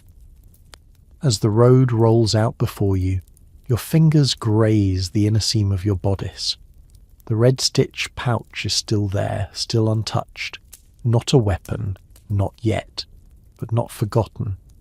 In your new household you settle quickly. You sweep different floors, boil different herbs, answer to a different matron with the same tight mouth and 2 knowing eyes. But the rules are familiar. The way women speak in glances, the way maids giggle when no one's looking, the way older wives grip your wrist just a little too tightly when they say, "You're lucky to be needed." But it's different here too. The lady of the house is too ill to speak, but her gaze follows you, soft and mournful. One evening, when you bring her broth, she touches your hand and whispers, "You remind me of my sister." You stay until the frost begins to lift. When you return home, the village feels smaller somehow, like a glove you've outgrown. The walls are closer, the stairs louder. Your husband greets you with a polite nod. He tells you the goats are sick, that the steward has been clumsy, that the roof in the back shed is sagging. He does not mention your absence. That night in the quiet he touches your arm. You let him. You don't speak, and afterward you don't cry. Because the next time you leave, you know you won't come back. You'll take the pouch, you'll take your name, and you'll take the silence you've mastered, turn it into a language only you speak. The thaw comes early that year. The snow retreats in thin streaks, curling away from the ditches and the edges of the thatch roofs. Everything smells of damp earth and old straw, of beginnings that don't yet dare to announce themselves. You spend more time outdoors now, chopping herbs that survive the frost, mending the chicken coops, letting your hands remember what freedom feels like. When you breathe, the air no longer bites. For the first time in months, you start to imagine what your life might look like if no one were watching. One afternoon, as you scrub the kitchen table, a voice drifts through the open window. It's a woman's laugh, quick, bright, unguarded. You lean closer. It's not from the road, it's from the stable. You step outside, pretending to fetch water, and there you see it. Your husband standing far too close to the miller's daughter. Her hair is loose, her cheeks red from the cold, and she's laughing at something he said, one hand resting on his arm like it belongs there. You don't move, you don't speak, you just watch. They don't notice you. Not yet. He's smiling, a real smile, the kind you've never seen directed at you. When he finally turns, his expression falters. The girl straightens her apron and hurries off, her laughter vanishing into the wind. He says nothing. Neither do you. You carry the water back to the house and finish scrubbing the table. When he enters moments later, you greet him as usual. He looks for a reaction that never comes. That night he doesn't sleep beside you. You lie awake, staring at the ceiling beams, tracing the knots in the wood. You feel no anger, only an odd, hollow kind of understanding. So this is what happens when the wife's womb fails. The husband looks elsewhere, not because he's cruel, but because the world tells him to. You were never his love, you were his lineage. The next morning you notice the changes. He stays longer at the stable. The miller's daughter passes by more often. Your mother-in-law watches them both, her mouth thin as a line drawn by a blade. The gossip reaches you soon enough, like smoke through cracks. You overhear it while trading eggs at the market. "She's too cold," one woman says. "A man like him needs warmth." Another answers, "Perhaps she's cursed. The midwife can't fix what God has closed." You keep your eyes on the ground and your lips sealed, but inside something starts to sharpen. That night, while sweeping the hearth, you find a scrap of red cloth beneath the kindling, a torn piece from your old apron. You run your thumb over the frayed edge. Red, the colour of blood, of life, of danger. You think of the red-stitched pouch hidden in your mattress, of Maren, who vanished without a word, of the lady you cared for in the other village, who looked at you with hollow eyes and whispered, "You remind me of my sister."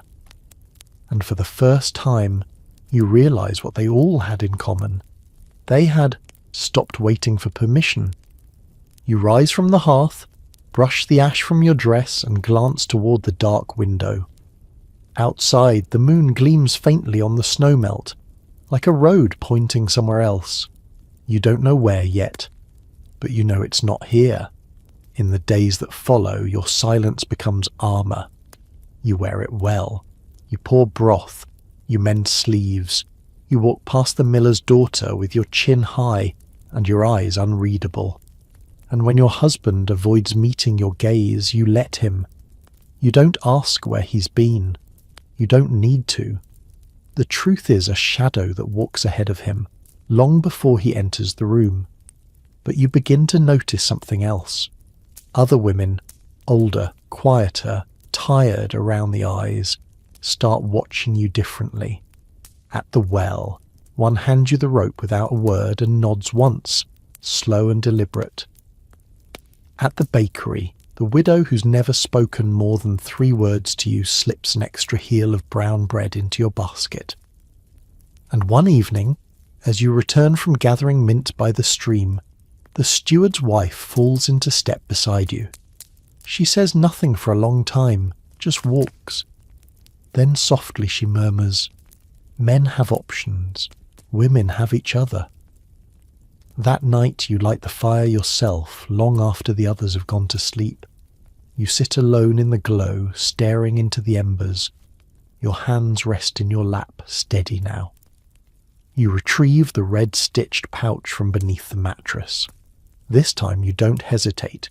You open it slowly with reverence, not because it holds power, but because you do. This is your choice, not theirs. Inside, the contents are unchanged. The dried roots, the bark, the folded cloth. You spread it out across your knees like a map, not of a journey, but of a decision. You could use it, slip it into his tea, let him grow restless, let the house crack along fault lines no one can explain. You could leave in the night with nothing but a scarf and a knife and a name you've reclaimed. But you don't. Not tonight. Because you're no longer reacting.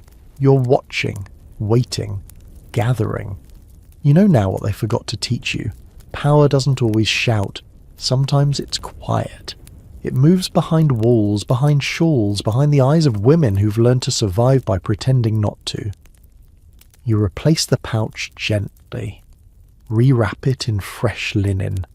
Tie the knot tighter this time. In the darkness your husband stirs. He mutters something in his sleep, someone's name, but not yours. You don't wake him. You lie back on the straw mattress and stare at the rafters, where spiders have spun fine threads across the beams, threads so light, so fragile they vanish in daylight. But here, in the glow of the embers, they gleam like silver. In the morning you'll rise early, you'll braid your hair, you'll knead dough, you'll nod when spoken to. And if the villagers gossip, let them. Let them speak in half-truths and soft accusations. Let them wonder why your eyes are clear and your steps so sure.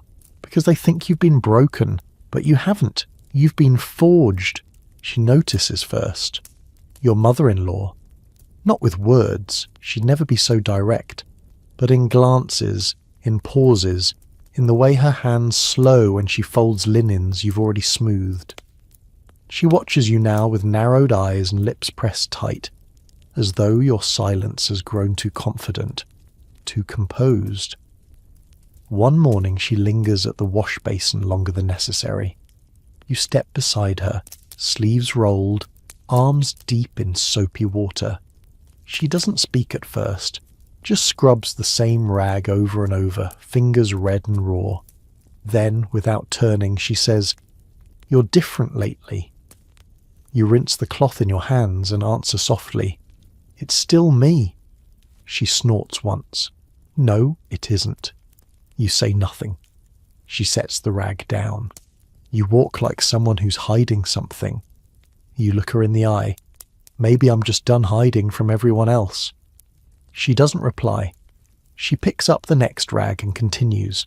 That afternoon the gossip returns. This time in your own kitchen, carried by your husband's sister and her friend from the neighbouring village. They laugh too loudly over a cracked loaf of rye and speak just low enough that you're meant to hear. She's not carrying, but acts like a duchess. I heard she won't even visit the midwife anymore. Perhaps she's cursed the womb herself, to punish the husband. You set the kettle down with enough force to rattle the iron hooks overhead. They go quiet. You turn to them and say, voice calm, "If your tongues are tired, I can give them a task. The goats need grooming." They leave shortly after, muttering about a house with no laughter. You stand alone in the quiet, heart thudding, not from fear, but from something like clarity. That evening your husband returns late, smelling of smoke, of something floral, not the woodpile, not your kitchen. You don't ask. You simply serve him stew and sit across the table waiting. He says, "The steward mentioned you refused to bless the new herbs." You look up. "I didn't refuse. I said I didn't believe they'd change anything." He frowns. "You mock tradition now?" You shake your head. "No, I just stopped believing in pretending." He doesn't eat much after that. Later, in the silence of your shared room, he says, "If there's something wrong with you." You cut him off. "Then let it be mine, not yours, not theirs, just mine." He stares at the wall. You stare at the ceiling. Neither of you sleeps. The next morning your chores are doubled. Your mother-in-law forgets to take the bread from the oven. The edges burn black. She blames you. Still you say nothing. You begin keeping a ledger, not in ink, but in memory. Each look, each jab, each attempt to whittle you back down to something small. You don't fight them, not directly. Instead, you begin to gather allies. The steward's wife, the widow with the extra bread, even Meg, who appears one evening near the goat, Pen pretending to look for mushrooms. "You're learning," she says, "but don't wait too long." "For what?" you ask. Her smile is crooked. "The moment. You'll know it when it comes." You nod, and later that night you open the floorboard again, not for the pouch, but to place something else beside it. A note, not a farewell, not yet. Just a name, yours, in your own hand.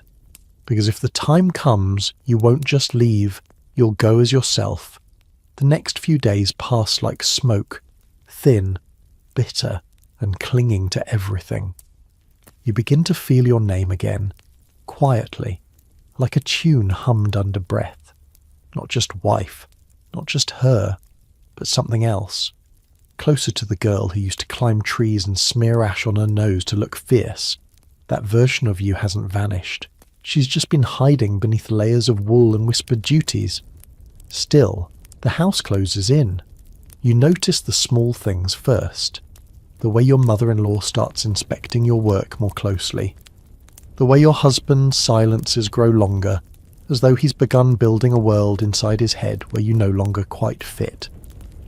Then, one evening, he mentions the miller's daughter by name. Casually, but not too casually. She's helping with the spring lambing, he says over stew. Knows her way around sick animals. You nod. He adds, she's kind. You take another bite. Swallow. Then perhaps you should ask her to tend the chickens too, he blinks. It was just an observation. You smile faintly. So was mine. Later you lie in bed staring at the rafters while he sleeps soundly beside you. You wonder if he dreams of her, of children, of lives where the wife is softer, quieter, easier. You touch the edge of the mattress right where the red-stitched pouch lies buried. You think of Maren, of the priest's oil, of the ledger in your memory that grows longer each day. And still, you wait, because you know the moment hasn't come yet, but it's close. It arrives, finally, with an accident. The goat, heavily pregnant, collapses in the field. You're the one who finds her, legs trembling, eyes wide with panic. You call for help. He comes running. So does the miller's daughter, and you watch, calmly, as your husband hands her the knife, the one meant for you, for your hands, for your care. You say nothing. You help cradle the goat's head while she works, clumsy but trying. Your husband praises her. Quick thinking, he says. She's a natural. Later, after the animal is safe and the kid breathing, he turns to you. You handled that well, he says. Didn't think you'd be so composed. You smile. Neither did I. But in that moment, everything shifts. Not just your place in this house, but your place in your own mind. You walk to the apple tree the next morning. The same one where Maren once stood, trembling and quiet. You press your fingers to the bark. It's smoother now. The initials are fading. But your name, your real name, the one you wrote on the slip of parchment, is safe beneath the floorboard. You think, maybe someday someone will carve it here, or maybe not. Maybe you'll carve it yourself, somewhere farther from here, somewhere the sky is bigger. When you return home, no one notices, because they've already started forgetting who you were, which is fine, because you're remembering, and when the moment comes, when the ledger is full and the silence finally breaks, it won't be with shouting, it will be with footsteps, yours, leaving. You begin to walk the village differently now. Not with caution, not quite with pride, but with something sharper. Clarity. You're no longer searching for approval. You're listening, watching, collecting. Because the truth is, the women here have always known how to survive, just not always together. And you start to see it everywhere. In the way the widow wraps her bread twice before handing it to the butcher's wife. In the way the maid at the manor gates always slips the herbalist a strip of wax cloth on Sundays. No questions asked. In the quick exchanges between women at the well, one glance, one nod, and a change of bucket. There's a language here. You'd never been taught it before, but now you're fluent. One day, as you trade firewood for vinegar at the alewife's door, she passes you the bottle, then leans close. Don't keep your door barred the night of the storm, she says. Some wind's best invited in. You don't know what she means, not yet, but you nod. Later, the steward's wife appears with a jar of goose fat and a scarf you never lent her. For the chill, she says. Storm's coming. And she's right.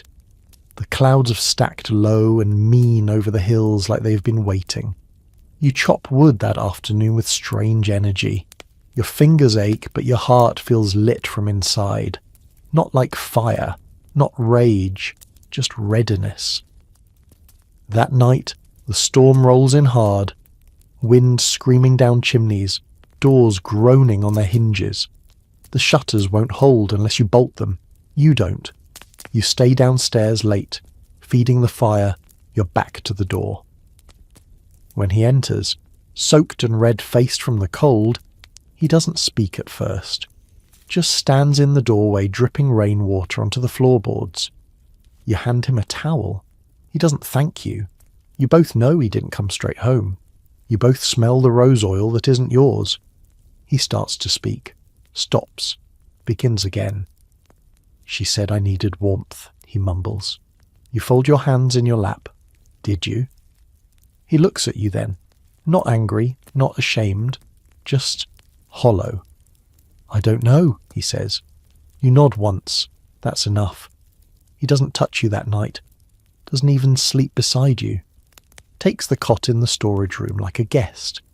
In the morning you wake early and find the door unlatched. Wind still hissing through the cracks. You latch it yourself, slow and deliberate.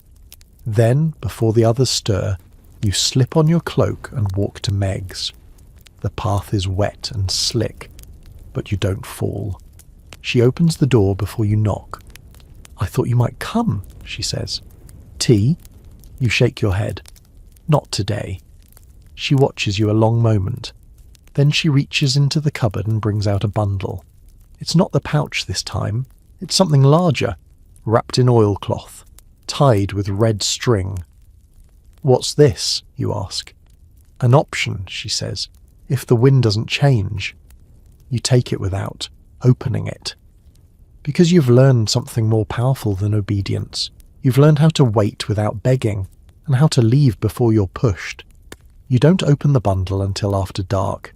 You wait until the house is quiet, until your husband's footsteps have faded into the storage room and the faint sound of his snoring starts to rise and fall behind the wall. You sit by the hearth with only a stump of candle for light and untie the red string. Inside, folded carefully between layers of linen, is a cloak. Not the coarse kind spun for stable work or field chores, but finely stitched, weather-oiled, dyed a dark brown that would vanish easily among trees or fog. Beneath it, a strip of jerky wrapped in wax paper, a small flat knife, and a tiny leather purse with 2 silver coins and 3 copper ones, and at the very bottom, wrapped in a square of undyed wool, a slip of parchment. One word, North. Your hands go still. It's not an invitation. It's not a plan. It's something better, a possibility. You repack the bundle, slowly, carefully, as though it might vanish if you move too fast. For a moment, you simply hold it to your chest. Not because you're ready to go, but because for the first time you know that you can. You tuck it behind the false board in the floor beneath the hearth, the same hiding place where the pouch still lies, and now the note with your name. 3 things now, not just tools, symbols, the means, the reason, the escape.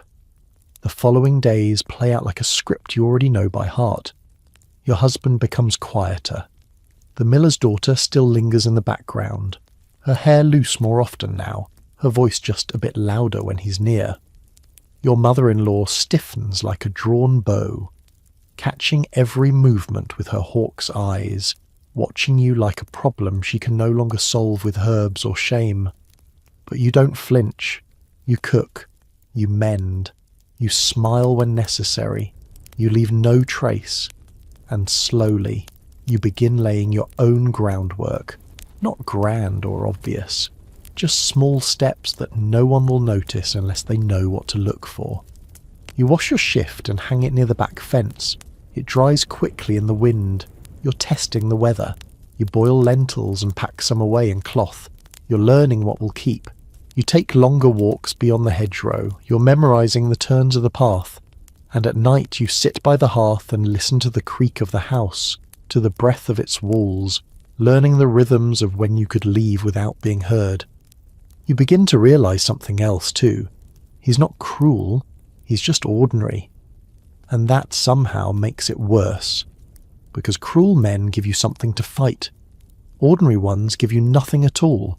And yet they take everything quietly. Until one day you find you're nothing but a shadow moving through a house that doesn't even belong to you. You keep the bundle close now. Some nights you sleep with it under your knees like a second heartbeat. You're not waiting for a sign anymore. You're waiting for a moment. And when it comes, you'll know. Because you're not just ready, you're already walking. The moment begins, as many things do, with a lie. You're at the market, trading dried herbs for salt, when the butcher's niece leans in with wide eyes and a lowered voice. They're saying the miller's daughter is expecting. You pause, mid-reach for the scale. From who? She shrugs, a too sweet smile curling her lips. Who do you think? You say nothing. Finish the weighing. Tie off the pouch. But inside your stomach turns. Not from jealousy, not even from betrayal, but from the finality of it. A door closing, a seal pressed into wax. You walk home slowly, each footstep deliberate, steady. The sky is grey, soft with mist. Smoke curls from chimneys. The world looks the same, but everything feels different. Back at the house, you prepare supper without comment. The usual barley and leek, a slab of pork for him, bread left over from the day before. He enters just before dusk, pulling off his cloak with a practised grunt. You place the bowl in front of him. He hesitates. You're quiet. I've been listening, you say, pouring the broth. To what? To what's missing. He frowns. What's that supposed to mean? You lift your eyes to his and say, calmly, it means I know. He doesn't deny it. He doesn't apologize. He just sighs. I didn't plan it, he mutters. It just happened. You nod. Of course it did. He shifts in his seat, uncertain now. You could still stay. You smile. Not kindly, not cruelly, just with the weight of knowing something he doesn't. I already have, you reply, longer than anyone expected me to. That night, he sleeps alone again, and you pack. Not everything, just what matters. The bundle Meg gave you, the pouch with red thread, the parchment with your name, a round of bread, a bit of dried goat's milk, one copper coin slipped into your boot heel. You leave at first light. No goodbyes, no note, just footprints in the frost and a door gently closed behind you. The road north is colder than you imagined, but quieter too. You walk quickly, the village shrinking behind you with every step. You pass the apple tree where Merrin once stood. You nod to it softly, like to an old friend. You think, she might be ahead of me now, maybe waiting, maybe watching. And as the morning mist curls around your feet and the weight of the house begins to lift from your shoulders, you begin to hum, not a tune for anyone else, just for you. Because for the first time in your life, you're not being led. You are not being carried. You are walking, on your own, and you will not stop. The road north is neither straight nor smooth. It winds between frostbitten hedgerows and through groves of skeletal trees, their bare branches swaying like they know your name but won't say it aloud. The path turns muddy before midday. Your skirts are soaked to the knees, but you keep walking, because every step is yours. You pass no one at first, only the occasional crow, the crackle of melting frost, the sudden snap of a branch underfoot.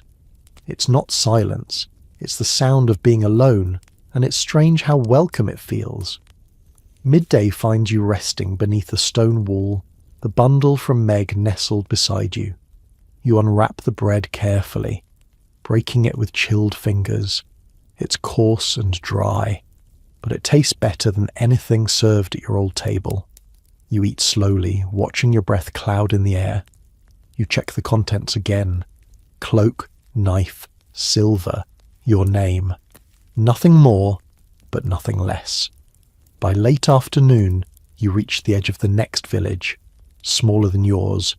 No visible chapel, no bell tower, just a collection of timbered houses arranged around a frozen well. Smoke curls from one chimney. You consider stopping, asking for water, but you don't. Not yet. You skirt the edge instead, circling behind the barns, where the smell of hay and dung is familiar but doesn't belong to you anymore. You sleep that night in a hollow beneath a copse of pine, wrapped in the cloak Meg gave you. The ground is hard, your hip bruises against a root, and the stars blink slowly overhead. You sleep lightly, but not fearfully, because for the first time, you're not waiting for a door to open or close. You are the door now. In the morning, you wash your face in a stream, plait your hair, tie your bundle tighter. You don't know exactly where you're going, but that's the point. At a fork in the path, a merchant cart rattles past. The driver calls out, "You headed toward Westmere?" You don't recognise the name, but you nod. He gestures ahead. "Keep left. There's work there if you're quick with hands."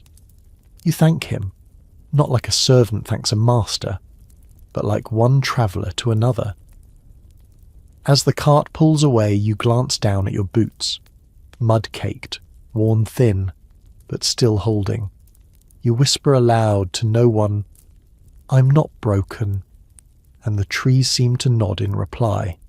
Far behind you, in a village that once measured your worth by silence, blood and belly, your name has already begun to fade from their stories. They'll say you went mad, or that you fled in shame, or that the spirits claimed you. Let them. Because the truth is simpler, quieter, and sharper than they'll ever know. You didn't flee, you chose. And now, every mile you walk is a sentence rewritten, a story untangled, a life reclaimed. The first time someone calls you by name again, it's a little girl. You've taken shelter in a nearby village, a place barely marked on the old cloth maps, nestled between two hills and a muddy creek. The kind of place where no one asks who you were before, only who you are now. You told them your name, not the name they used back in your husband's house, not the name spoken with pity or expectation. Your name, the one you signed on that folded scrap of parchment long ago. And when the girl tugs your sleeve by the bread oven and says it, clear and proud like she's announcing a secret, you nearly drop the dough in your hands. You smile. "Yes," she beams. "The widow says you sew straight." She holds out a torn apron. "Can you teach me?" You nod and kneel beside her on the packed earth. Her hands are too small for the needle, but eager, steady. As you guide her fingers, you feel something shift. Not like the first time someone called you wife. Not like the first time someone told you to lie still and bear it. No, this is different. This is the beginning of being seen. You stay in the village through spring. The women welcome you without ceremony, just with tasks. That's how you know you're trusted. You mend roofs, strip bark for medicine, help an old man harvest leeks from a field no one wants to claim. They don't care about your past, only whether your bread rises, whether your stitches hold. There's no midwife here, no priest, no mother-in-law eyeing your stomach over every cup of broth. You sleep in a loft above the storehouse, breathe air that doesn't carry judgment, and for the first time in your life you laugh in public. Not a polite chuckle, not the forced sound that married women make when they're being watched. A real laugh, the kind that startles birds, and no one shushes you. One morning, while fetching water from the creek, a travelling merchant asks if you're married. You shake your head. He nods like that's the end of it. It is. Later in the dye house, the widow who first gave you shelter gestures to your hands. "You've got fire in your knuckles," she says. "You could run this place in a year." You shrug. "I don't want to run anything," she laughs. "Then just live." That night, beneath a sky so clear it hurts your eyes, you think of all the things you've been. A daughter promised, a wife folded, a womb questioned, and now, a woman, unclaimed, unnamed by anyone but herself. The red-stitched pouch still lies at the bottom of your trunk, beneath your spare cloak and the knife Meg gave you. You've never used it, never burned it either. It waits, like a story that no longer needs to be read, but mustn't be forgotten. Because it's part of the truth, part of the fire in your knuckles, and you're no longer ashamed of the fire. The widow gives you a room of your own by midsummer. It's small, just wide enough for a straw mattress, a window, and a wooden chest that smells faintly of thyme and ash. But it's yours. She hands you the key without ceremony, just a nod, and says, "You'll want to oil the hinges before the rains come." You turn the key over in your hand like it's a relic from a different life. Because it is. In your old house, every room was shared with judgment, with silence, with other people's stories about who you were supposed to be. This room, this tiny space with its sloped ceiling and cracked shutter, is the first thing you've ever truly owned. You oil the hinges the same night. The quiet becomes your teacher. You learn to listen not just to words, but to pauses, to sighs between sentences, to the way other women carry weight in their shoulders and their voices. You begin to see it everywhere. The bruises beneath sleeves, the practiced laughter, the flinch when a man raises his voice in the square. You've stopped asking why they don't leave. You know. One evening, the girl with the torn apron, Mira she's called, asks you, "Why don't you have a husband?" You're slicing turnips. The knife moves smoothly in your hand. You glance at her and answer, "Because I chose something else." She tilts her head. "What did you choose?" You smile gently. "Peace." She nods, as if that makes perfect sense. And maybe, in this village, it does.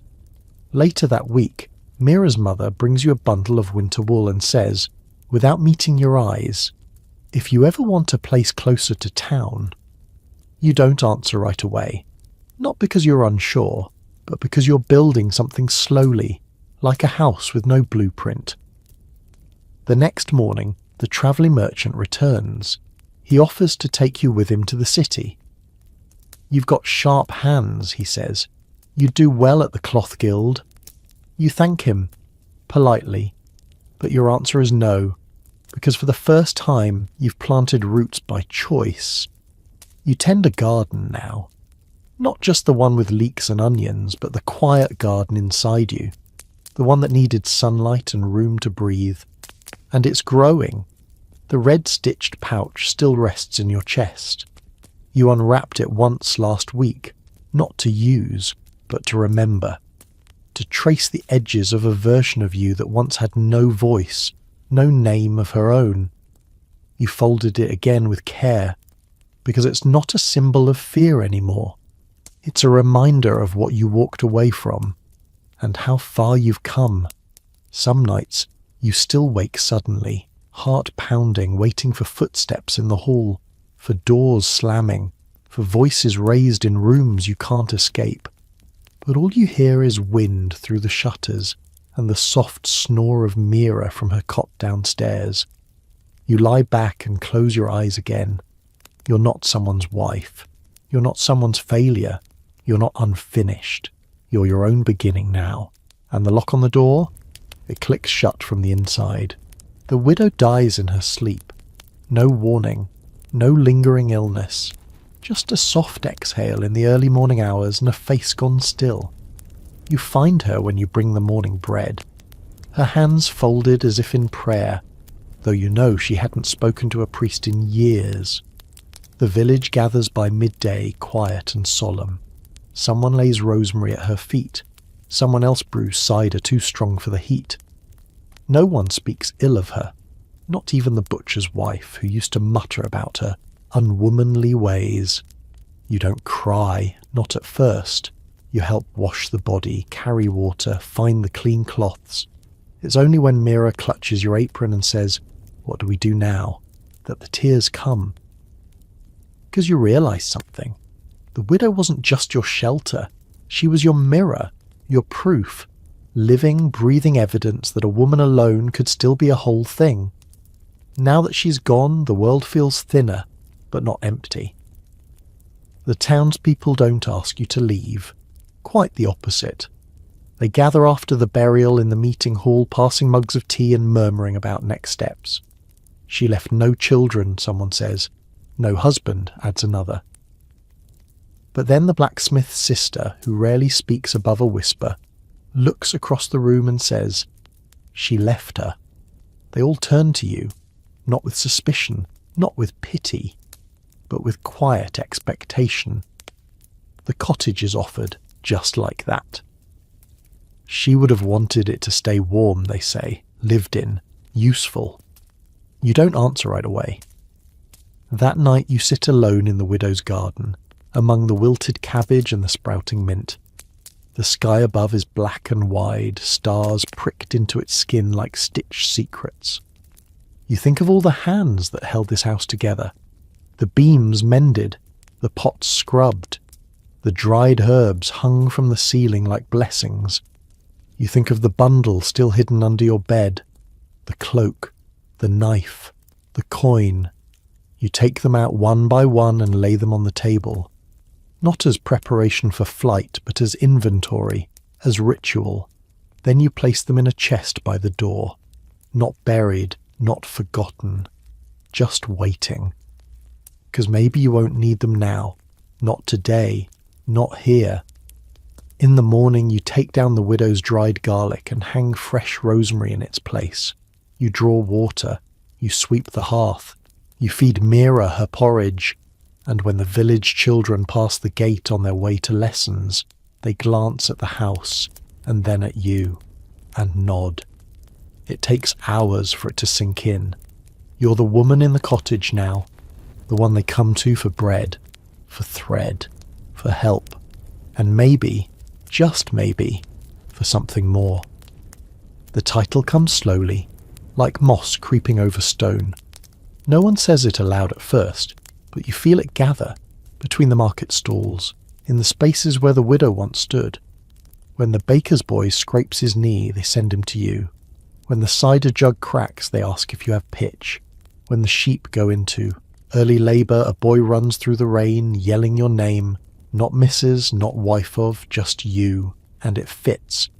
You begin keeping a ledger in your head again, but not of slights, not this time, of favours, names, needs, who's short on soap, who cries when she thinks no one sees, who has extra turnips but no salt to trade. The little girl, Mira, follows you like a second shadow. You show her how to bind wounds with nettle salve, how to boil linen so the fibres don't rot.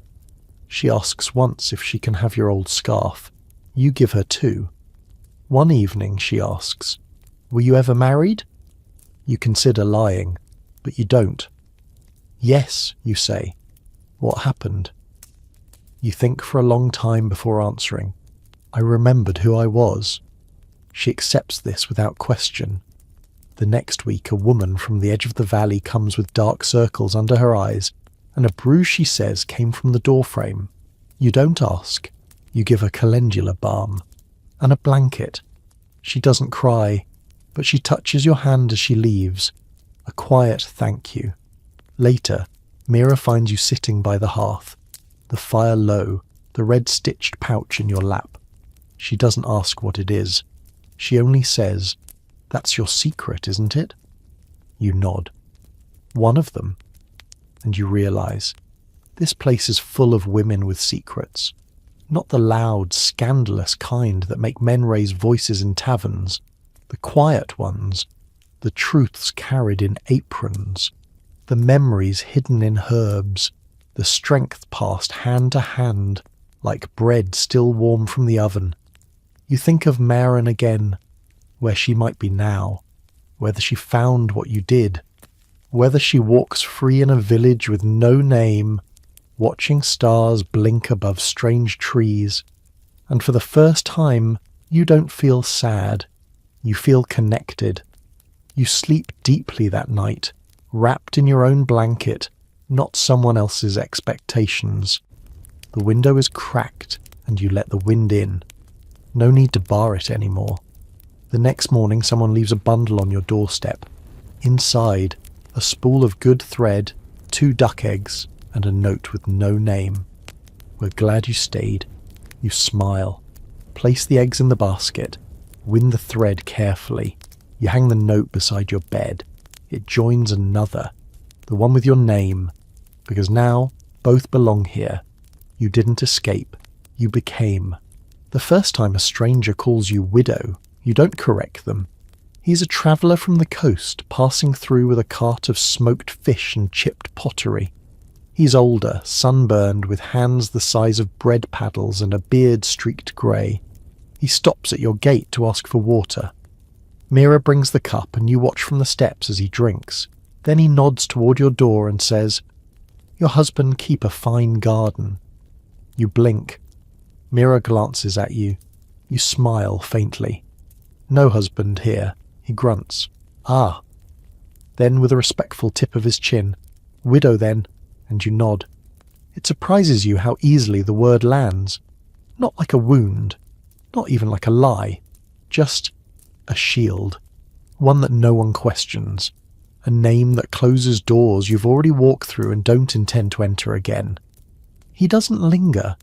You thank him for the copper coin he leaves on the step. He never asks again. But the name follows you, quietly. That evening, Mira says, "Are you really a widow?" You think about it for a moment. In all the ways that count, she doesn't press, because she knows. By now she's heard enough to understand what women mean when they don't say things. The seasons shift. You hang onions to dry. You prepare jars of juniper and vinegar. You mend more boots than you ever thought you'd touch in your life. And one by one, the other women begin to come to you, not just for healing or help, but for things they won't ask in public. Where do you get your thread? Do you know how to quiet the bleeding? Have you ever walked away from someone and not turned back? They don't say names. You don't ask for them. Instead, you teach them what you know, that not all wounds are visible, that silence can be armor or a prison, that there is power in saying no, even if it's only whispered in your own mind. The widow's house becomes something else entirely, not a refuge, not a temple, a threshold. One night, a girl barely older than Mira comes to your door after dark. Her braid is loose, her shoes are muddy, her eyes red. She doesn't speak. You open the door wider, let her in. In the morning you give her warm milk and fresh bread and a place by the fire. She still doesn't speak, but she stays. And just like that, the house stretches, makes room, grows with you. Mira watches all of this. She asks no questions. But one day, as you stir the evening broth, she says, "Will I be like you when I'm grown?" You pause, then answer, "You'll be like yourself, but you'll never forget how to leave a place that tries to bury you." She nods. It's enough. Outside, the wind picks up, the kind that used to rattle your old shutters, that once sounded like footsteps you feared. But here, it only sounds like what it is. Wind. And you let it blow. The girl who came in silence begins to speak after 7 days. It starts with one word, salt. As she reaches for the jar during supper, you pass it without reaction, not even a glance. By the week's end, she's speaking in full sentences, about goats, about stew, about the time her father let her hold a hawk on her wrist before it died from worms. She never says why she came. You never ask. You simply hand her a brush and a scrap of wool, and she begins scrubbing the floor beside Mira like she's always belonged here. One evening, as the sky blooms in slow pink behind the fields, you find the three of you sitting on the steps with hot broth and no words left to say. And for once that silence feels holy. You look at them, Mira with her quick hands and sharper tongue, the girl with eyes too old for her face, and think, this is the beginning of something, a different kind of household, one made by choice, not custom. You are no one's wife, you are no man's widow, and yet, somehow, you are family. That autumn, a mother brings her daughter to you in secret. The girl is 13, barely bled, and betrothed to a man with jowls like a hound and fingernails like flakes of bark. She doesn't want to marry, the mother whispers, but we have no coin for dowry, and he promised a pig. You listen. You serve the tea. You make no promises. But that night, you speak with Mira and the other girl, whose name is now Nella. You count the stores. You estimate how much wool you could spin before snow. You look at the leather scraps from old boots and think, could I make a pouch, sell it at market? 3 days later, you walk to the mother's door with a bundle, small coins, stitched herbs, dried fruit, a letter addressed to a cousin in the next village who owes you a favour. You have another way now, you say. The woman weeps. The girl leaves in the night. You watch from the hilltop as the cart pulls away, Nella's hand in yours. She won't come back, Mira murmurs. No, you say. That's the point. And then winter comes, and the wind is cruel, and your fingers crack from cold water and rope. But the hearth stays lit. Always. Women still come. Some stay a night. Some stay a season. Some stay only long enough to catch their breath and taste the quiet. They all leave something behind. Thread, a carved button, a pressed flower in a folded scrap of paper. You start placing them in the widow's old book, pressed between pages like offerings. One night, while shelling beans, Mira asks, "How many lives have you saved?" You shake your head. That's not the right question. What is? How many lives saved themselves when given a place to try? And the next morning, there's a knock at the door. Another girl, another story. And you answer it like always, with open arms and an extra spoon. Spring returns like a memory you didn't trust would come back. The frost lifts. The river runs again. Trees blush green at their tips, and the garden outside your cottage erupts in wild, joyful disobedience. Nettles, mint, violets, sorrel. Mira grumbles about the weeds, but you let most of them grow. Even the wild ones have their use. One morning, as you rinse linens in the stream, a village boy, barefoot and full of news, tumbles down the path to find you. There's a man looking for a woman, he pants, hands on his knees. Says she's his wife, said she ran. Described a red pouch, a cloak with tear marks on the hem. Your hands stop moving. You don't look at him. You don't need to. You already know who the man is, or who he might be. You ask only one thing. Where is he now?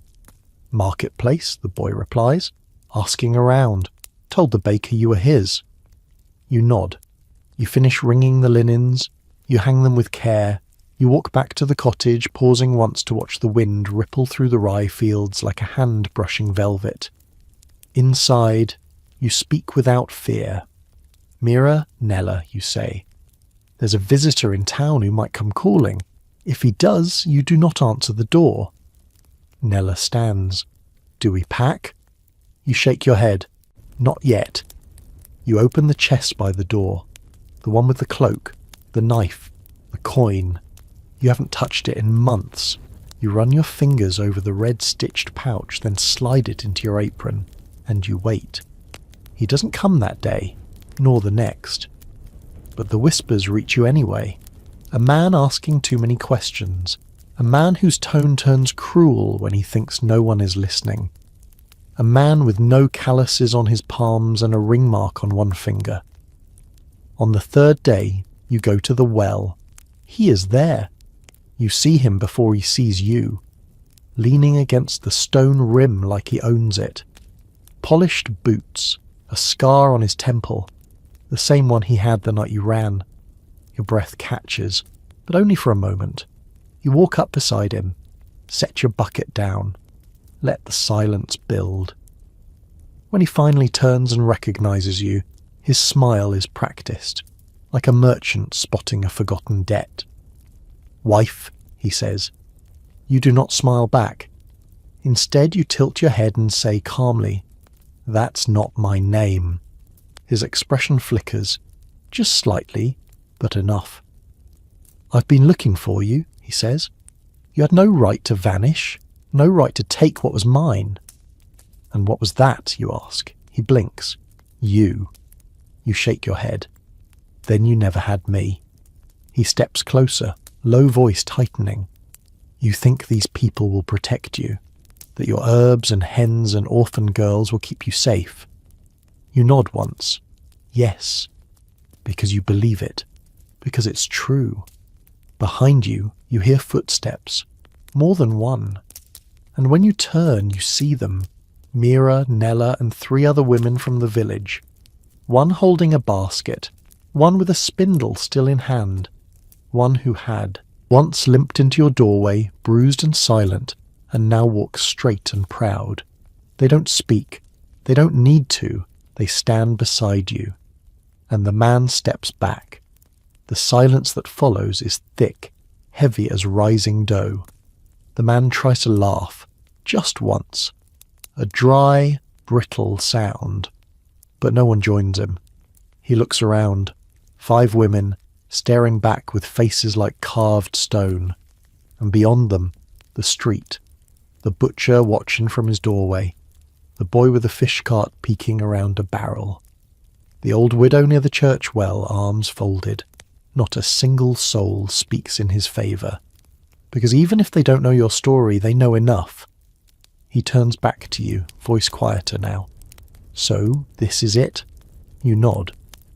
You've made yourself a little kingdom of hens and whispers. No, you say. I've made a home, and you're not welcome here. You watch him falter, just slightly, like a man who suddenly realizes the ground beneath his feet has always been borrowed. You could press further.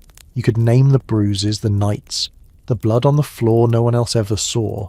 But you don't. You just turn your back. And the women walk with you, surrounding you not like soldiers, but like sisters. He does not follow. He never returns. Later that night, you burn the red-stitched pouch. It feels strange at first, like cutting a thread that once held you together. But as the fire crackles, you feel it, the last chain slipping from your ribs. Nella watches from the corner. Mira rests with her feet up, threading dried herbs into bundles. Neither speaks, but the silence is peaceful now.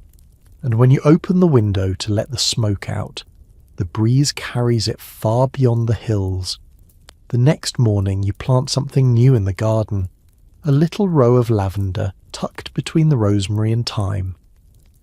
As you press the soil down, a girl walks past with a scarf over her hair and a question in her eyes.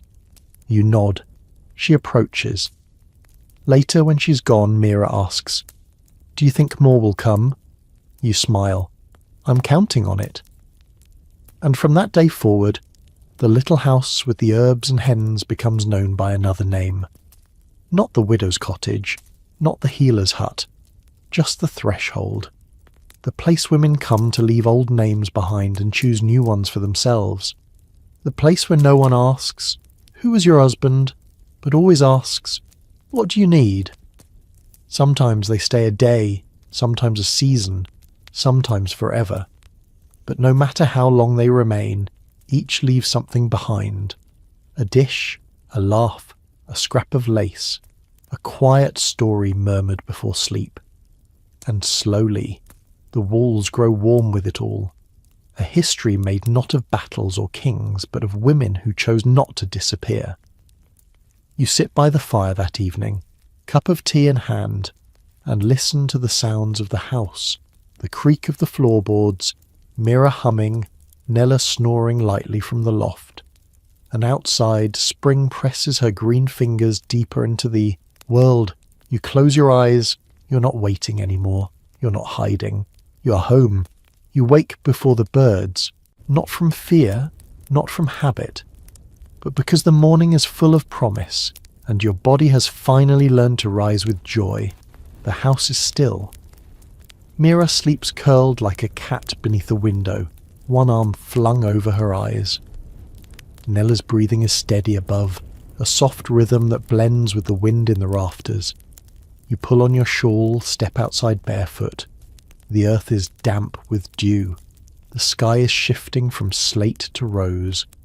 Across the fields, the first hint of gold brushes the tops of barley like a blessing. It's been a year since you arrived here.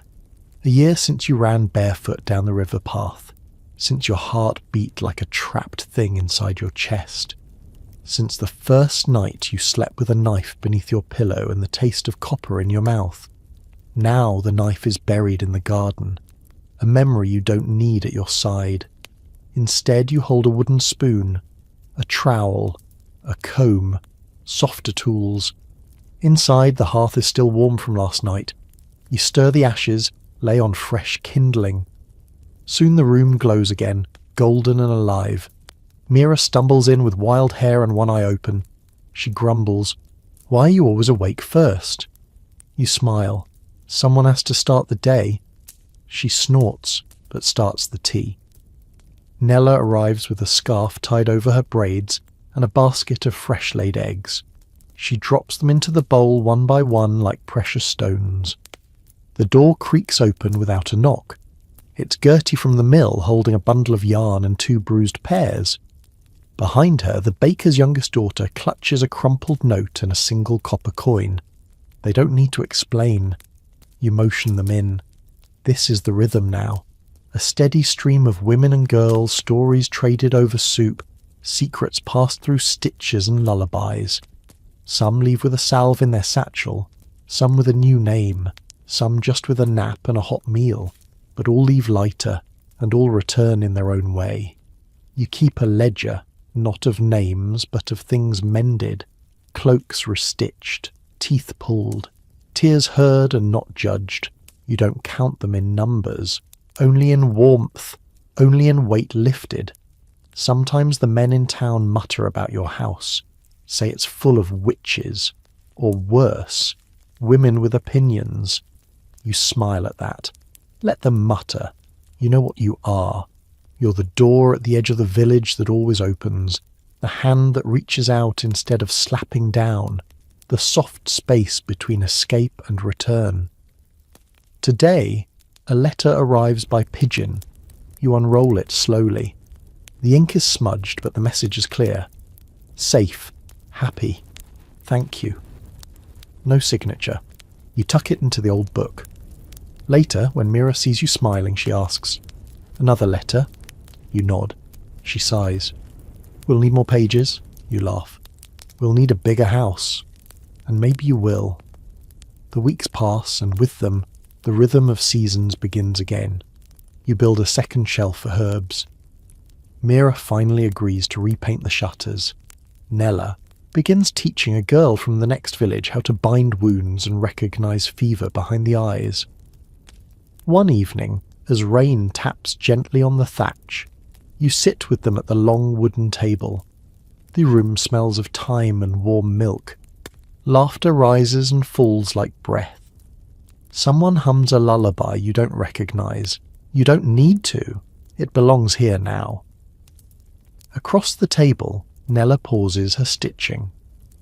"Do you ever miss your old life?" You don't answer right away. You stir your tea. You watch the fire crackle in the hearth. Then you say, "No, I miss who I thought I'd be. But she's not as strong as who I became." Mira raises her cup. "To who we became." And the others echo her softly. "To who we became." You think of the first night, the bleeding, the silence, the fear that hung in your chest like smoke.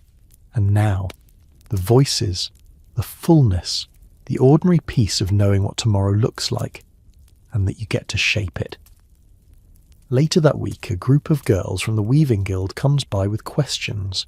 Not wounds, not fear, just questions. How did you make the fire burn hotter? Where do you get the thread that doesn't fray? What do you say when someone doesn't listen? You answer them with candour, with the ease of someone who has lived the answers. They stay all afternoon. They ask if they can come back next week. They say they want to learn to be like you. You tell them gently, "Don't be like me. Be like you, with no shame." That night, when the moon is high, you step out into the yard. You look up at the stars. You remember the girl who once ran through the dark with no shoes and no plan. And you say to her softly, "We made it.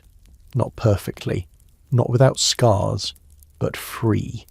And the wind answers by rustling the lavender. The hens cluck in their sleep. The world, for once, does not demand anything from you. It simply holds you. And so you go inside. You close the door. You rest. The night stretches gently across the village, wrapping rooftops in velvet shadow. Inside the little house at the edge of the woods, the fire dims to a glow. You lie beneath a thick quilt, the kind that smells faintly of rosemary and sun-dried linen, and let the day fall from your shoulders like a heavy cloak shrugged off at last. The air is quiet but not empty. There's the soft creak of beams overhead, the faint flutter of a page turning, the warm exhale of someone dreaming nearby. You've made a life not of riches but of peace, of careful mornings and quiet courage, of hands held out instead of clenched. And now, finally, the storms of your old world feel far away, like echoes from another country. You breathe in, you exhale slow. Outside, the wind hums through the garden, brushing past the lavender rose and whispering secrets only the moon can hear. And you let it all go. The names that hurt, the nights that shook, the silence that once made you feel so small. Tonight, you are whole. You are safe. You are home.